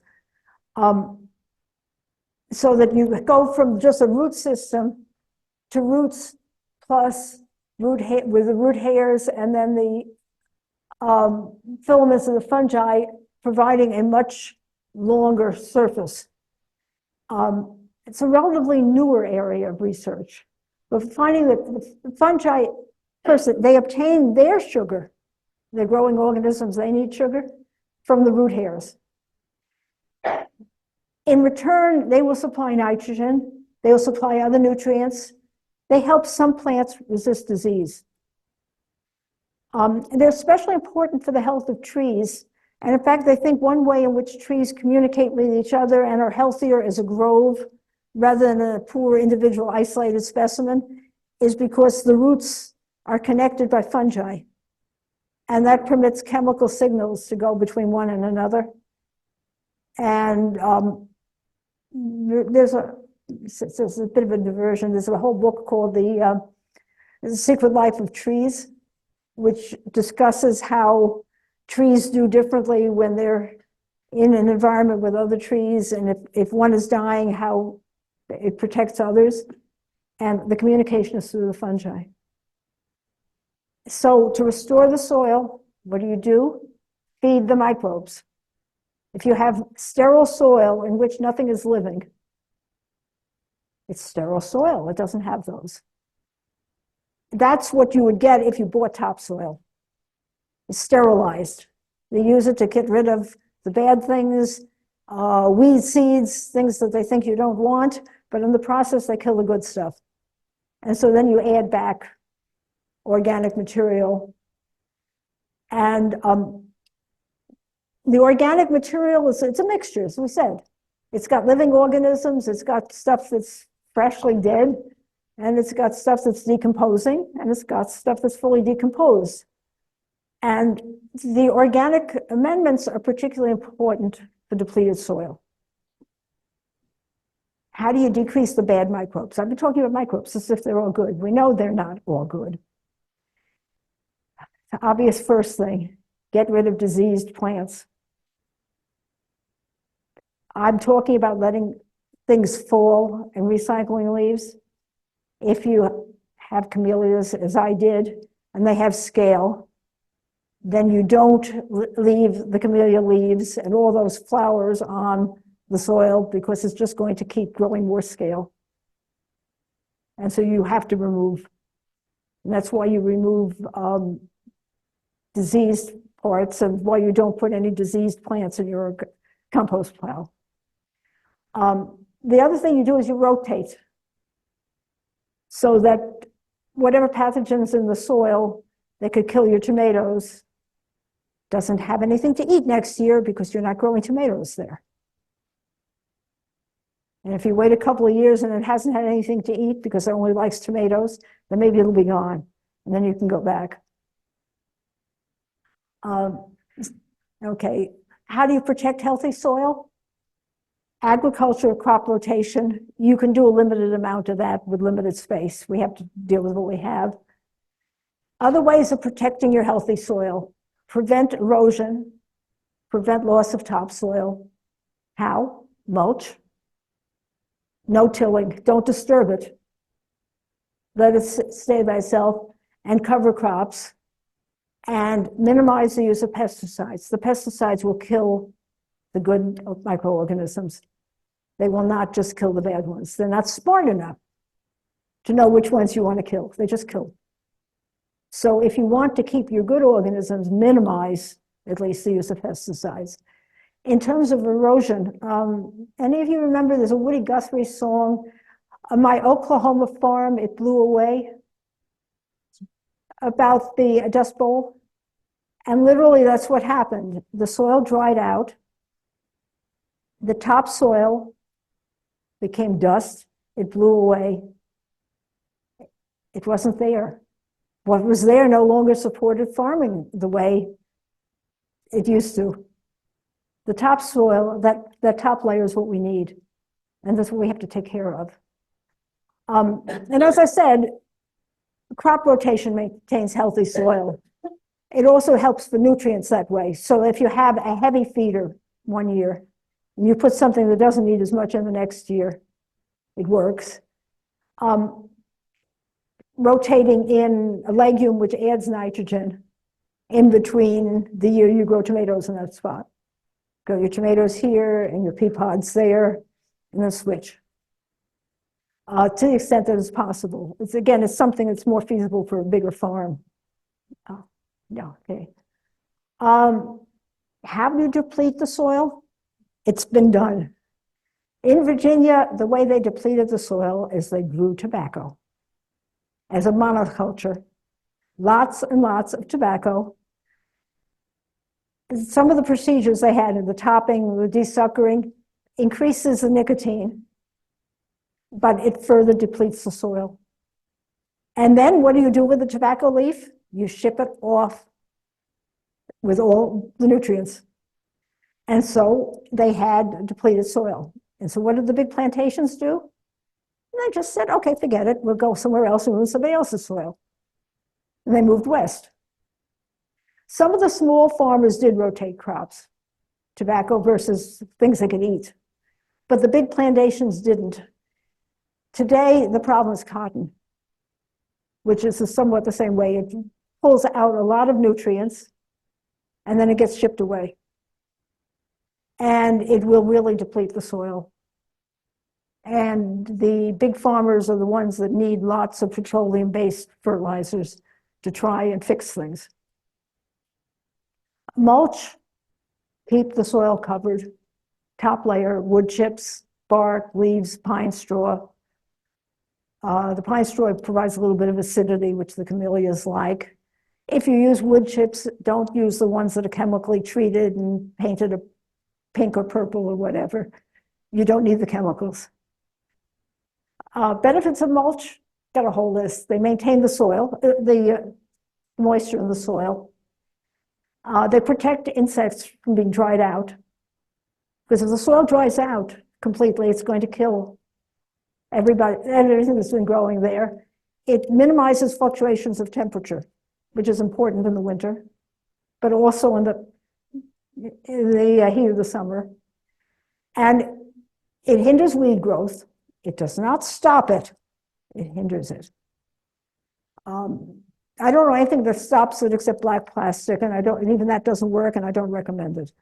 And it adds organic matter because this year's mulch is next year's top dress compost, and eventually just breaks down and contributes to the soil.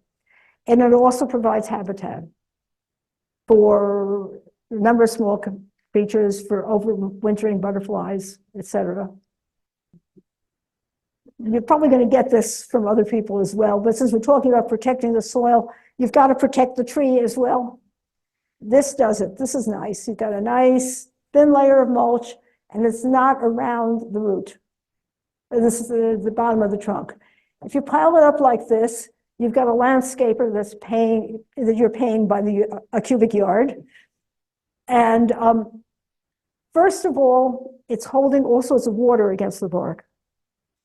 And that's not what the bark wants. And it can heat up as it breaks down. It's like a little mini compost pile. And the heat is not what the tree wants. And the other thing is that if you put up enough mulch, the rain is never going to get down to the plant roots. You're defeating the whole purpose. Instead of retaining the water in the soil with a thin layer of mulch, you are putting up a barrier. Mulch volcano, if you want.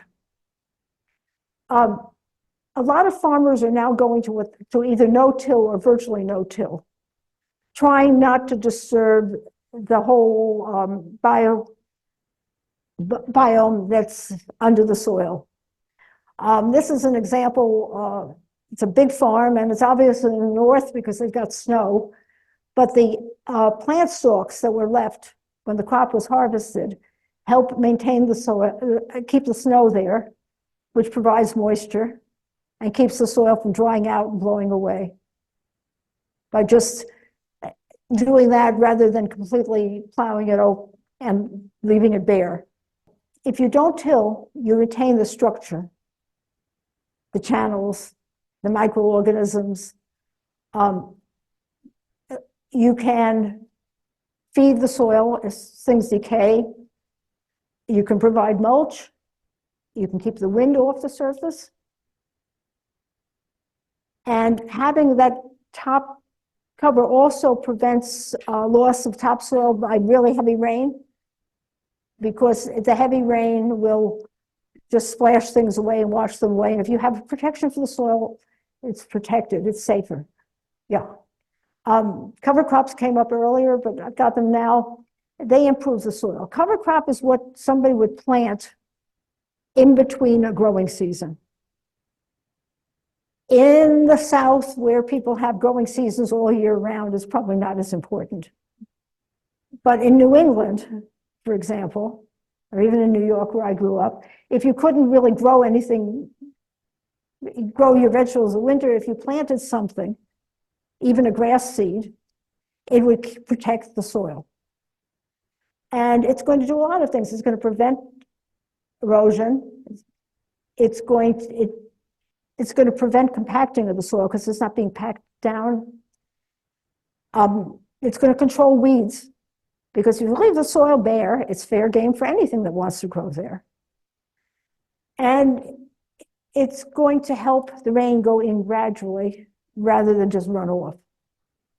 Some cover crops improve soil structure, particularly the ones that have deeper roots. They point out alfalfa for one, or the other one that people are now using is a daikon radish, that really long white Asian radish. That what farmers will do is grow those and then leave them and let them decay. Because in the process, you're making a nice deep channel for nutrients, for water, but you're not disturbing the soil. And so it's a cover crop protecting the soil when you're not otherwise farming. And then the roots are contributing. Some of these are more techniques for, obviously, for bigger farmers. I mean, I think that for those of us who have raised beds and are not growing anything in February, that at least we put down mulch. The next slide. Also, cover crops can fix nitrogen. The daikon radish won't, but clover, vetch, alfalfa, fava beans have those nodules with bacteria that will, in the process of doing everything else good about a cover crop, also add nitrogen back to the soil. This is a vineyard. I forget where it was taken, but what they're doing here is they're growing a cover crop while their other crop is still growing. They've got the vines, but in between, they're growing yellow mustard to protect the soil in between the rows of vines. They let it die back as mulch. Since it's not an important crop, if they have to walk on it, they walk on it. It prevents erosion. And yellow mustard kills nematodes. So they're growing something which protects the vine, as well as protecting the soil. A lot of the specifics depend on what you're growing and where you're growing, but the concept holds up the same. Sustainable agriculture. They minimize tilling, they plant cover crops, they add organic matter. What do we do with the backyard? Same thing, minimize tilling, minimize compaction, can do it the same way. We may not plant cover crops, but we can plant ground covers in areas where we're not otherwise growing things. Just please don't plant invasive ground covers. No English ivy. And we can add organic matter. And we've got some specific examples about hardwood mulch, leaf clippings, other things like that. Again, the same principles that people are now developing for sustainable agriculture can be used for sustainable backyard gardening. We know what we're doing. Okay, I think that's the last. And just as a reminder, you got a whole food web in the soil. Things that eat other things that contribute. And the food web under the soil also supports things up on top. The birds, the parts of the plants we see, the butterflies, and keeping the soil healthy is an important part of keeping the world healthy. And that's pretty much what I have for today. And yeah. I have a question. I've heard two different things, the way to do it. Like when you have a crop that's finished, okay, the cabbage is done, the harvest is your cabbage. Do you recommend keeping the roots and everything in the ground or pulling everything out? There's an argument for keeping them in the ground. It depends on what you're doing. And how many, I think it depends a little bit on the crop. I'm not sure. I just use that as an example. Yeah, I'm just thinking about that because I'm newer to no-till and leaving things, and I used to always pull them all out. But there might be things that you could just leave. I think, especially if it's not that deep, it doesn't really disturb things that much. And if it's easier to pull out the cabbage, clean it, eat it, and put the rest of it back in your compost pile, then it's probably doing the same thing. Obviously, you can pull your carrots out. Right, but other things, different things like you just cut some, like okra, you can just cut okra off the bottom and leave the roots in. Yeah. Yeah, I mean, I think for something that has a good extensive root system, and that's probably one thing, is if it has a really big root system, I believe it. If it has a very superficial root system and it's a nuisance to leave, pulling it doesn't hurt. Yeah. Here's a way to handle planning to use compost.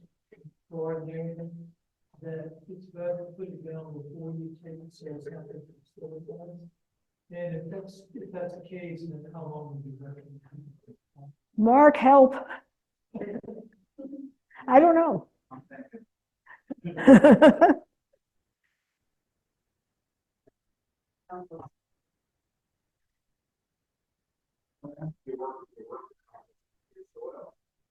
That's what the new soil is, and then you can build that. But obviously, you're not going to spread on top of them work here into the soil. And I think it's take soil. I think it would also depend on whether you already had your compost. Because if you first start composting, you might as well get a soil test. Yeah. There was a note on one of your slides about like tomatoes after tomatoes are eggplant. Why? Does anybody know why you can't plant, why potatoes and tomatoes are not part of, yeah. The same family, yeah. In fact, theoretically, you could do a graft and have a plant which had tomatoes on top and potatoes on the bottom. So it's just to like. Yeah, the idea of rotating is to not plant the same type of plant, the same family. So when I said legumes, you would not replace your peas with beans. And you would not replace your tomatoes with potatoes. The other thing, if you think about it, many of the pathogens are relatively specific about what they eat. That's why we call them tomato worms or cabbage worms, because they know what they like. But if another plant is related, the same parasite will probably eat the related plant. And if you've got them in the soil and you don't want to feed them, don't give them a relative. How do you explain that? Okay. The question is, why is the soil in Appalachia not depleted like the rest of Virginia? Well, it's described as bog. I don't know. Well, it may have more organic material because it hasn't been, a lot of it hasn't been farmed. It may be, maybe. This is the bog, which is, that's the great I difference. think it's a slightly different one. I think Maybe it maybe it is, maybe it is. Yeah. Maybe I'm looking at it wrong. Yeah. But it is shocking amount of depleted Yeah. soil in Virginia. That's terrible. Yeah. The ultrasol, but maybe this one is that one. Yeah. Septic Yeah. soil. I think so. You're right. I think you're I right. think so. I'll have to pull it up online and enlarge it. I can't read Yeah, I it. know, it's very hard. Okay. Well, I think you guys get a break. So I'll stay around and answer questions. So before we get to composting, we are going to have a commercial about the greenhouse. And to give it is Ann Miller, one of our project leads on the greenhouse. Welcome, everybody. This is an exciting project we're adding this year because we just got the greenhouse approved for construction by the city. Yay! The greenhouse was donated by Portico, which is a nonprofit that worked with disabled individuals. Our team, and Barb wanted me to make sure you knew she's up here. They came during the middle of August and they tore that thing down, inventoried every piece, and it's been stored on city property since then. And yes, August of 2021. So it's been a while. So there's the crew taking it down. Oops, wrong one. Our greenhouse location is going to be on city property. This is a wonderful respect of our work for the city that they are actually going to allow us to build it on their property. They're going to give us water and they're going to give us power. So if you know where the Kroc Center is, this is the compound over here, the Parks and Urban Forestry. It's on Dana Street. This is Dana Street coming in here. And it's backed by Vector Control, which I think is our mosquito group. Is that right? Okay. We'll be parking back there. This is the plot right here. The city's already put gravel down and put 2x4s and stuff to frame the property, and they will help us build it. The project basically is plant production. We're going to be using this greenhouse to make plants, grow plants for our plant sale. And if there are any extra plants, we will use them in some of our projects. Again, it's a partnership with the City of Norfolk and the Norfolk Botanical Gardens because we train at the Botanical Gardens. Please go to this Germinator blog. Again, Barb said it's the best one on the whole Germinator blog. and it goes and it really walks you through how we took the thing down. If you want to work on the greenhouse project will be 7 days a week from probably mid-December until the plant sale.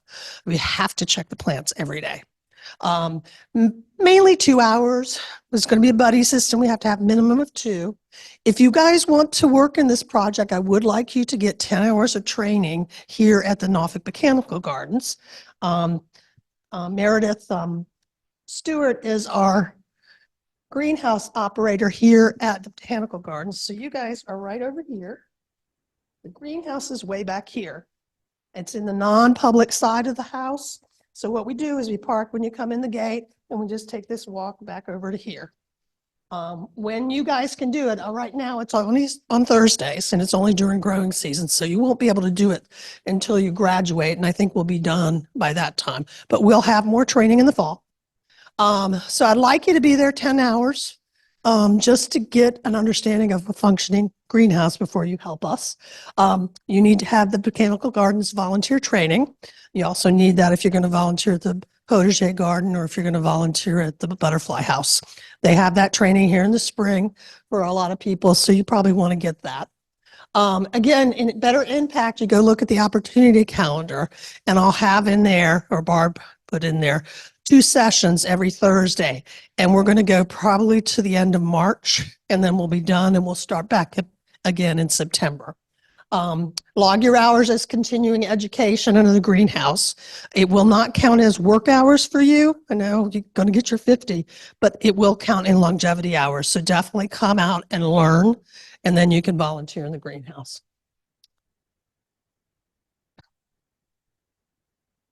Okay. Now we got the infrastructure project. That's kind of Pyre Mine. Mitch Swecker's on the construction projects where they're going to put it together. We will have tables to construct. We will do pavers, watering devices, and a whole bunch of procurement of supplies to get us ready. We will start December, April, and we'll start basically with seeds. We're going to do seeds first. Bottom watering. We'll be working on pest control. There'll be work again on Saturday and Sunday, basically to get in and water and see if there's anything wrong with the heating.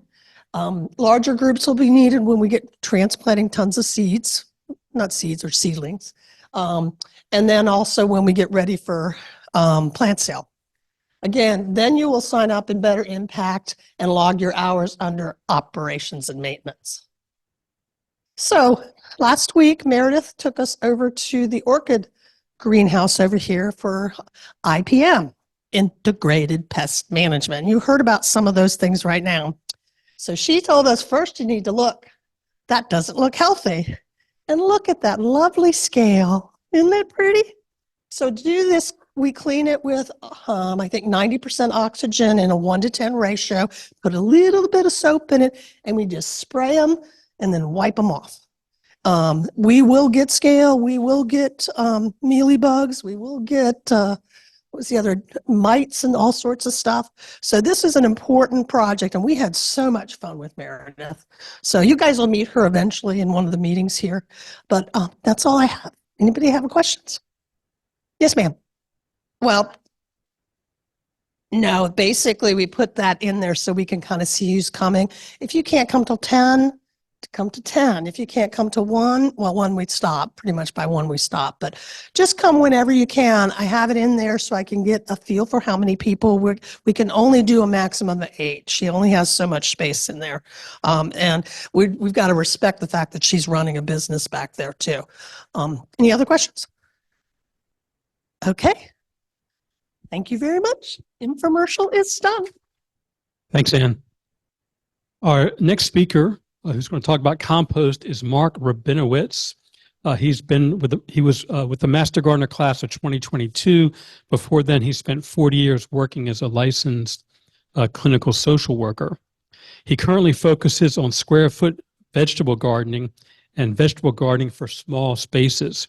He works at the Square Foot Garden, and he also works at our little Urban Ag sub-project at the O.F. Shalom Temple Garden there. Mark Rabinowitz. That's good. Ooh, it's still great to be here. I bring you greetings from my class of 2022. and also for Linda's of 2023. Linda Weiss couldn't make it today. She had a prior commitment. So you just get me, which is okay because Linda does the science part and I just do the other stuff because I have no ability in science. So this is going to be easy for you guys. So what class is what session is this for you guys? Fourth? So my memory is that for my class, by the time I got to the fourth class, I really wondered what the hell I got myself into. And why did I get myself into this?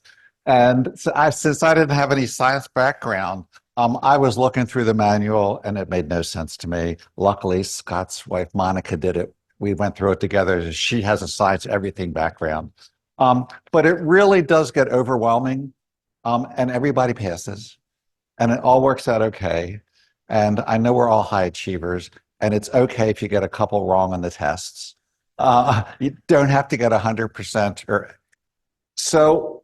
I was stunned and continue to be surprised at how wonderful all the master gardeners that I've been involved with and met, the older people that, not the older people, the people that have done it longer, and the new classes are just wonderful.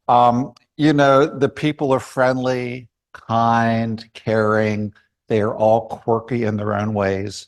It is just a great group to be a part of. And I know that my class started a WhatsApp group or a message group. And every morning I get stuff from these people. Happy birthday. How do you feel? What's the weather like? I killed a dog. Just all day long, we get texts back and forth from my class, which has really been a wonderful socializing thing for me. And a supportive thing for me. So I really hope that you guys, if you haven't already, have some kind of way to stay in touch, get a web page, get a WhatsApp group or whatever. The bins that I'm going to talk about today are at the Fred Ute Center. Did I say it right, Scott? And when about 6 or 7 years ago, I started volunteering at the Square Foot Garden there. I know Ziggy was here last week with Kim to kind of give you all a rundown of how great that garden is. They let me volunteer there. And Ziggy took me under his wing and Tom took me under his wing, who passed away last year, who had been doing the Square Foot Garden for a long time. And there were some compost bins on that site that were not working and were falling apart.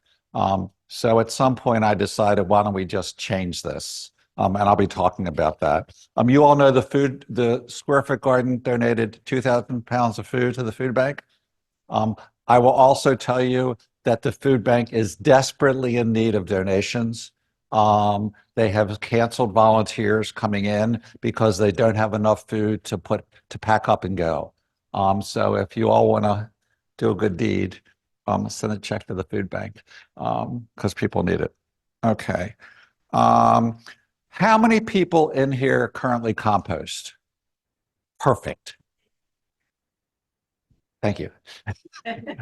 So you all probably know as much about this as I do. I've only been doing this for a couple of years.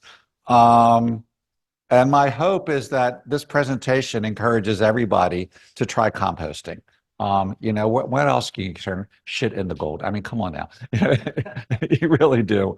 Are there any particular questions you all have that I should know about now so I can try to make sure I answer them? Okay, think about it. Please. I love you. And Judy Davis Judy Davis has solved that problem for us. And I'll tell you about eggshells. Please.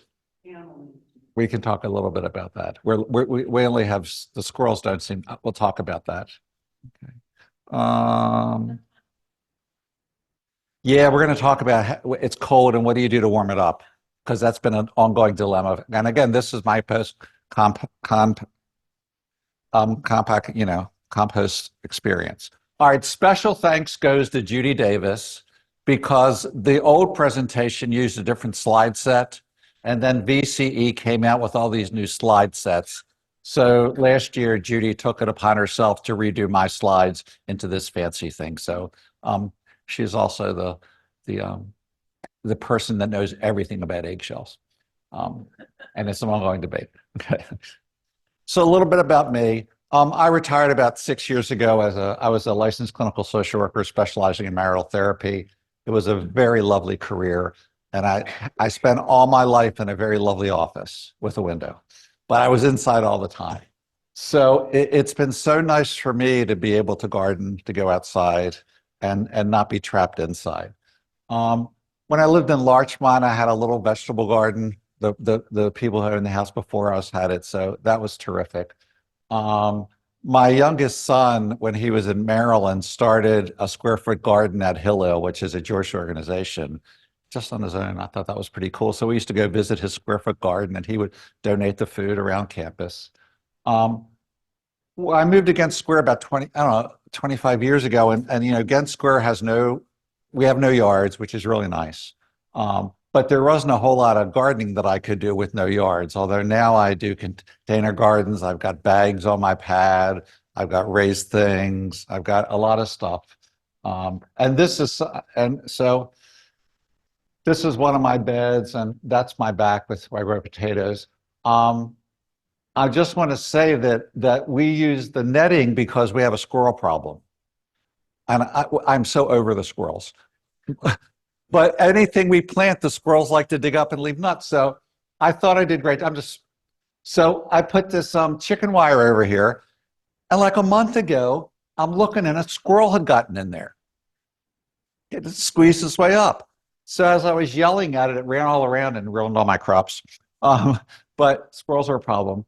And I enjoy square foot gardening. I also like vegetable gardening. I've started another little vegetable plot near a pickleball courts in Ghent Square with some master gardeners. It's just a fun socializing thing to do.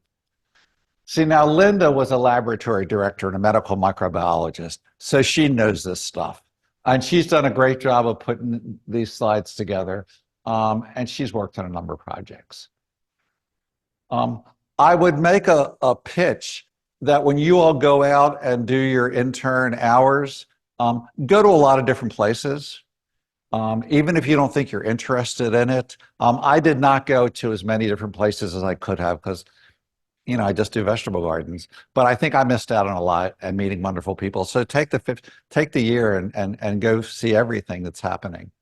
Okay. So what is compost? It's decayed plant animal matter. When you see good compost, you can pick it up and squeeze it, and it's moist and it stays together. It is finished state, the worms are out of there. So it's just like great rich soil. And to me, it continues to be remarkable to me that in a matter of a couple of months, plants, shredded newspaper, leaves, bananas, food. What? Charlie eggshells. That's a whole problem. That it turns into this unbelievable material that we use at the garden, and then I use it for some other projects around. So what is it not? Peat moss, it is not peat moss, okay? And we use that as a potting medium because it holds water. It stays really wet. It's not mulch because, its mulch is not as fine and doesn't have the nutrients. It's not soil, which is the uppermost layer of the Earth's crust. And we talked about in Tidewater, it's sandy, it's rock hard, it's clay. And compost does an unbelievable job of breaking up the soil over time. It's just crazy what it does. It's not a chemical fertilizer, which we're not into using. The square foot garden at the Fred, we don't use any fertilizer. We just use compost and mushroom compost and keep regenerating the soil, and it works great. And it's not manure, animal waste, which contains some nutrients, but that's unstable. Any questions about that slide? You guys are great. Okay, what do we use it for? You can use it for everything. We use it for fertilizing and improving the soil. It loosens up the soil. It provides nutrients. We spread it in our beds at the Fred Hewitt Square Foot Garden. I spread it around bushes. We use it as an amendment for our other vegetable gardens. It improves a potting mixture, so we certainly mix it in with our potting soil. It helps retain water. And, you know, it's weed control, just like, you know, it controls weeds. And okay, it's not. So when you go, how many people have been to the potager garden here? Okay, if you go to the potager garden and you're facing the garden here, if the garden's there and you look to your right, you'll see the botanical gardens display of composting bins. So you should walk over there and see that. It's opposite the where they grow the beer things. Is opposite where they grow the hops. Okay, so this is a plastic stationary bin is the first one. I'm not really a fan of that because it's going to be hard to turn it and mix the stuff up. Okay, tumbling or rotating is my vote for the easiest one for a home gardener. It rotates easily, air gets in there, you can empty it easier. The one drawback is it's hard to get enough mass in there to build up heat. Because in order for heat to build up, you've got to have a lot of mass. This is just a wire mesh thing. And obviously over time, anything will break down. So you do wire mesh. I don't know why anybody would build a brick or stone compost bin. Makes no sense to me. And the wooden bin, this is the ones that we use. We use it's actually a 4-bin system. It was originally a 3-bin system. I'll talk more about that. Please, yeah, okay. And then there's another kind. So compost, to build it, is made up of 3 different pieces: green material, brown material, and water. Okay. So green material are grass clippings, coffee grounds, and I always think we should go to Starbucks and get their used coffee grounds, but I never do. They will? Do you? I love it. Okay. Tea bags are good. Vegetable and fruit scraps. You know, in my house, we have a little container underneath my sink, whereas we're, you know, doing vegetables or eggs or things we put them in there. Then I transfer it to a 5-gallon container. And every week or two, I just walk across the street because I'm that close to the Freight Hewitt Center. I just dump it in there and it works pretty good. Okay, now the eggshells question. Look at Judy cheering in the back. So Judy has strongly recommended that you bake your eggshells to 160 degrees. Judy, is an air fryer okay?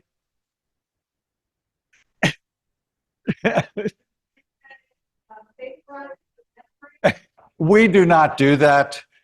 Judy has not agreed to take all of our eggshells home yet. But we just dump them in there and they break down. It works fine, but it's not as good as it could be. And obviously you might put weeds, but non-seeding weeds. We have some onion grass on the strips of the Hewitt Center, and one year, stupidly, I cut them down and put them in there. And so now when you use the compost, you got little onion plants coming up. And that's the ingredients. Okay. That's green. Brown is fall leaves. Obviously, the smaller the material is, the quicker it will break down. So if you're organized enough to shred your leaves, you could do that. We don't particularly use pine needles. I think they take too long to break down. So we don't use that. We do a lot of shredded paper because I have a paper shredder that I'm shredding. So I'll empty it in there every once in a while, as do other people in the neighborhood. Coffee filters the same way. And when you look online on YouTube, a lot of people use straw and hay in their compost. I don't have ready access to that, but I don't. So I don't use that. But those are the brown components. So obviously you don't want meat scraps or bones, right? It's going to smell. Not going to like that. Dairy products, we don't want to put whole eggs in there. Again, they're going to smell. Fog fats, oils, or grease, because they're going to clog it up. And again, it's going to smell. Don't put poop in there. You know, evidently, if you're a commercial composter, you heat it to such a high temperature that's okay. But, you know, don't put your poop in there. And coated paper, styrofoam, plastic stuff, just break it down. You have cardboard boxes, you can rip them up and put them in there. And And again, it's incredible. The little worms and bacteria go to work and they just eat up everything. And it's above my pay grade for the science. So the layering is supposed to be 30 brown to green by weight because brown is relatively light. You know, we're talking about leaves, we're talking about grass, whereas the green components have more weight to them. So you want about a 30-to-1 ratio. I just kind of throw a layer in, throw something else in. If I'm walking over to the Fred Hewitt Center, I see that the leaves are in the gutter, so I'll pick up a bucket of leaves and throw them in. When we trim the garden, we throw that in. We want it to be moist but not soaking wet, and it should be the kind of thing when you squeeze it, the moisture is going to come out of it. And the pile should heat to 140 degrees. Okay, this is the thermometer. I don't know if people want to see this thermometer. It's cute. We have not been able to get that pile to 140. I put the thermometer in there yesterday and I got to 105, which I think works fine. It breaks it down. When we rotate the material, steam comes out of it like crazy, which it hadn't done until Caleb in the last class gave me some tips, and it's made a big difference. Okay? So the last step after it breaks down is curing. And that's when the temperature level's off. The worms have gone someplace else. The material is pretty broken down. We don't cover it, but we put it in a separate bin and we let it sit for a while to kind of cool down, which it normally does. I think we've been doing less than 12 weeks for turnover time. But we have a big pile and we do tend to tend to it once a week to turn it over and rotate it. And again, the finished material is just great. It looks like soil, looks like great compost. Temperature is a little less than ambient. And, you know, the material is dark brown or black and it smells earthy. I mean, what could be bad? So this is the bins that we currently have in place. So when we started on this, one of the things I learned as a master gardener, a lot of things I learned, was, you know, one of what they like us to do is involve the community in terms of education about gardening and in nature. So I've looked at the bins as a product, as a way to encourage people to be more involved in gardens, in the earth and things. So we had pretty lousy looking bins. They were falling apart. I decided to rebuild them using pallets. And so I just started to think about how do we get people involved to build this? So one of my neighbors had a temporary agency that works at all the warehouses. So I texted Cher one morning. I said, do you know anywhere I can get 15 pallets? You know, and not have to buy them. And 10 minutes later, Cher texts back, how many do you want? And when do you want to pick them up? Somewhere in Suffolk at a place that had millions of pallets. And then I needed a pickup truck. So of course, one of my neighbors has a pickup truck. So we drove out and got it. And then I have no capabilities for construction materials or anything. So I asked around if anybody knew how to build things. Francine used to be like a contractor for the Navy. Francine got really excited and used it as an opportunity to buy battery-powered tools. and Larry is an architect. He said, well, I'll come and help. So we got all of them out there one afternoon and it became a community project to build these bins. So now they're really all interested in it. And so this is the first bin where people dump anything and everything. You know, plant scraps, vegetables, onions, shredded paper, everything. And I'm out there on Thursday when we do the gardening, so people will come by and I use it as an opportunity to talk and educate people. You know, I started sending thank you notes when they made donations, but that was a little silly. People liked it. But they all come by and they go, thank you for having this, and what can we do with it? And it goes in that bin and it sits there, and we use this auger bit, or I do, to aerate it. You dig it in, pull it up. It's great exercise for your arms.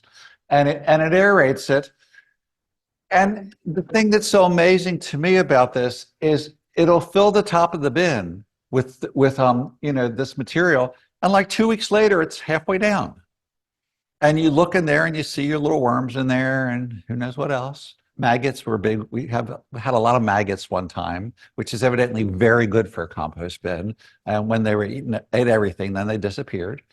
We obviously have field mice and those kind of things in there. Okay, this is the second one, and we will turn the first bin. We'll dump it on blue tarp, and the stuff that's kind of started to break down, we throw it into the second bin just for it to work a little bit more.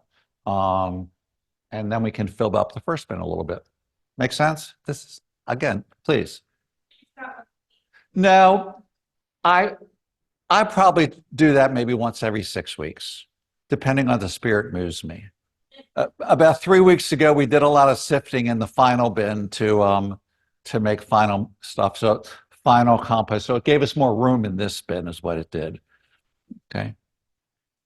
Okay, that's the third bin. And you can see how great this looks. It's unbelievable. And then this is usually the finished step. We do another step because I got obsessive or something. I don't know. But we'll screen it from the third bin to the another bin. So, you get we have a square of wood, with a screen, and we'll screen it. And then we pull out rocks, other things that are too big, and make it real fine. And then that sits in the fourth bin until it's used.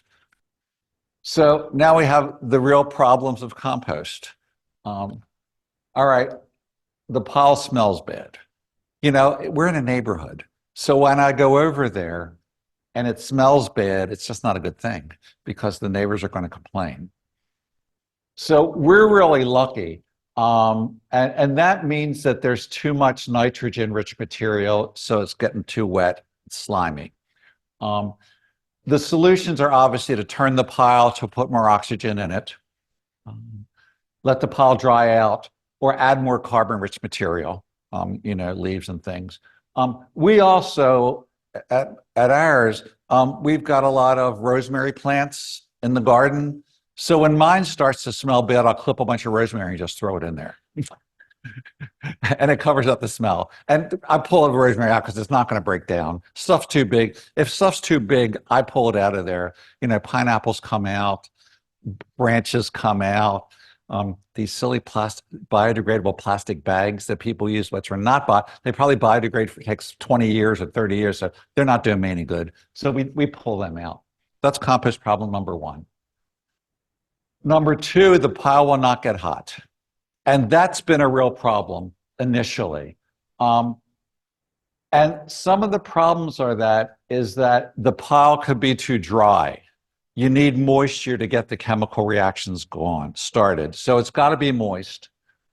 It could be too small because you need sufficient density to have pressure, which is why smaller piles don't work real well. Might not be enough nitrogen-rich green material, so you can throw some more greens in there. And if the particle size is too big, if you're putting a lot of branches and things in there, they're too big to break down. The worms are not going to eat them. Or too much brown material, and then you put more green material in. Solutions, you can add water, increase the size of the pile, add nitrogen. You can grind up the material, but nobody's going to do that. You just take it out and throw it away. Or I did add compost starter about a year ago, which really has made a difference. Caleb in the previous class said try that, and that's made a nice difference. Problem number three, the pile does attract rodents, ants, flies, other pests, because we're not, it's good food for them. And we have a little field mice, we have a rat now and then. The squirrels don't get into there, which is good. And you don't want, well, first of all, you're not going to put animal products in there, so you're not going to have that problem. But it still does attract things, animals. So you want to keep bones, meats out of there, and you want to bury you don't want your fruits and vegetables sitting on top. You want to bury them underneath. So we were working, it gets really weird, people in common. So we were working, we had the Montessori kids out one day to help us plant or harvest some crops at the at the square foot garden, and I was working in the bins, and there was a dead mouse, which is part of life, you know.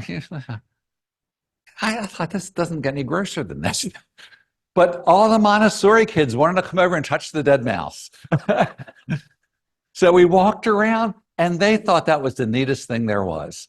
Okay, these are some of our problems. We had the pumpkin dilemma at Halloween.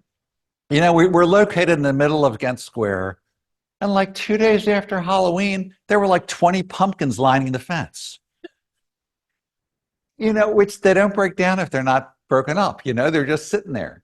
So Jamaica and myself one day came out with like axes or something and spent all day chopping up the pumpkins.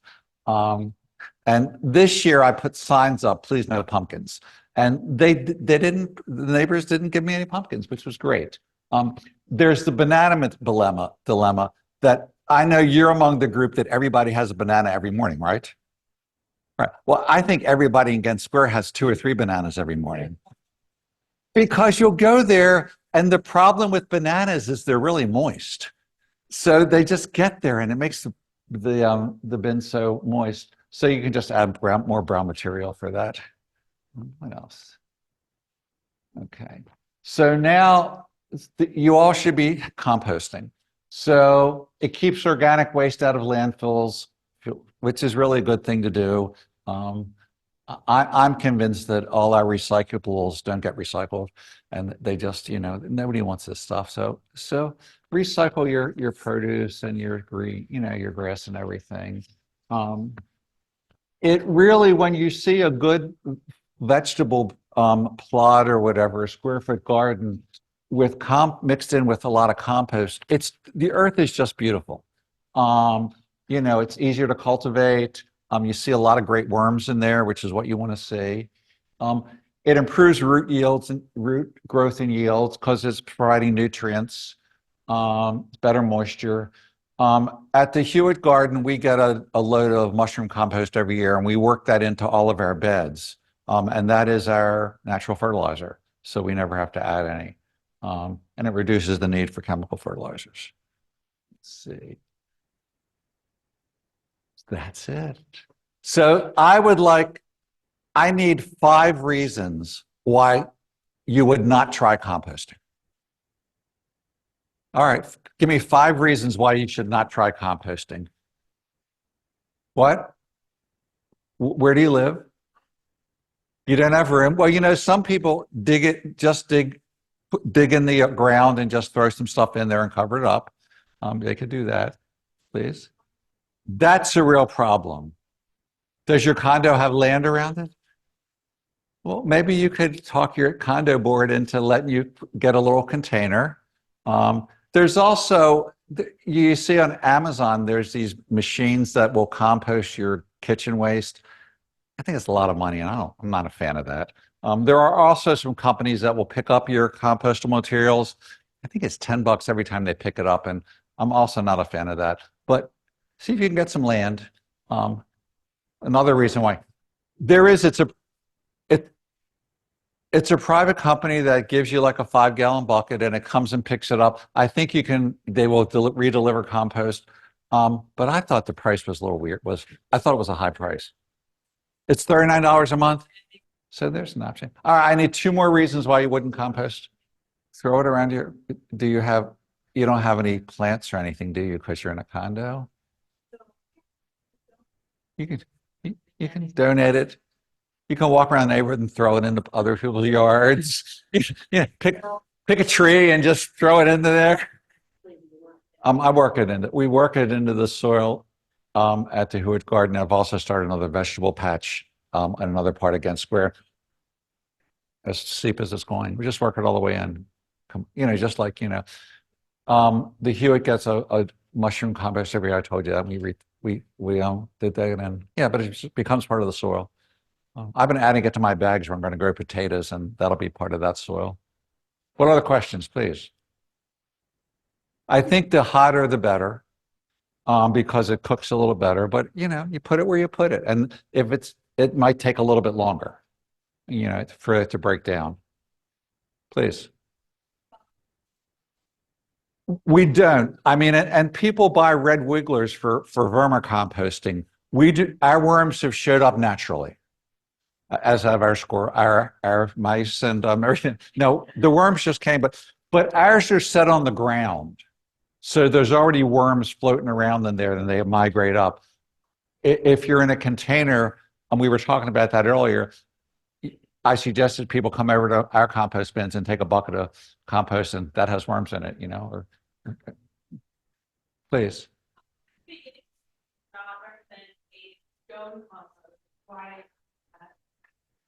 You know, unless you're a bricklayer, I mean, it would be a big thing to build something like that, wouldn't you?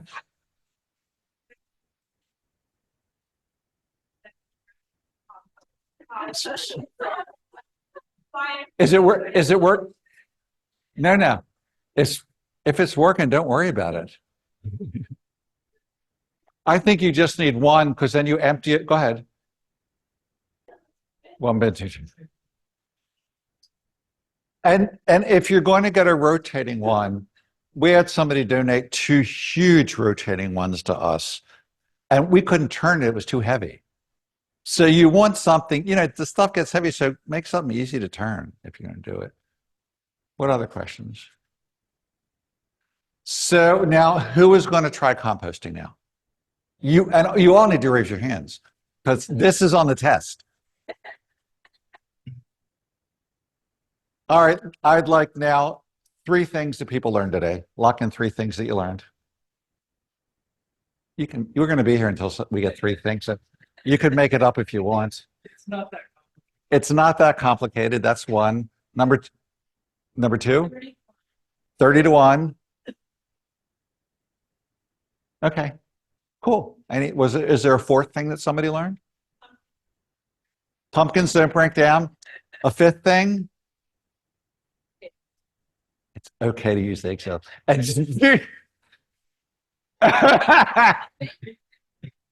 Thank you all so much. Oh, and please come out to the Hewitt Center when you have Thursday mornings free. We'll put you to work.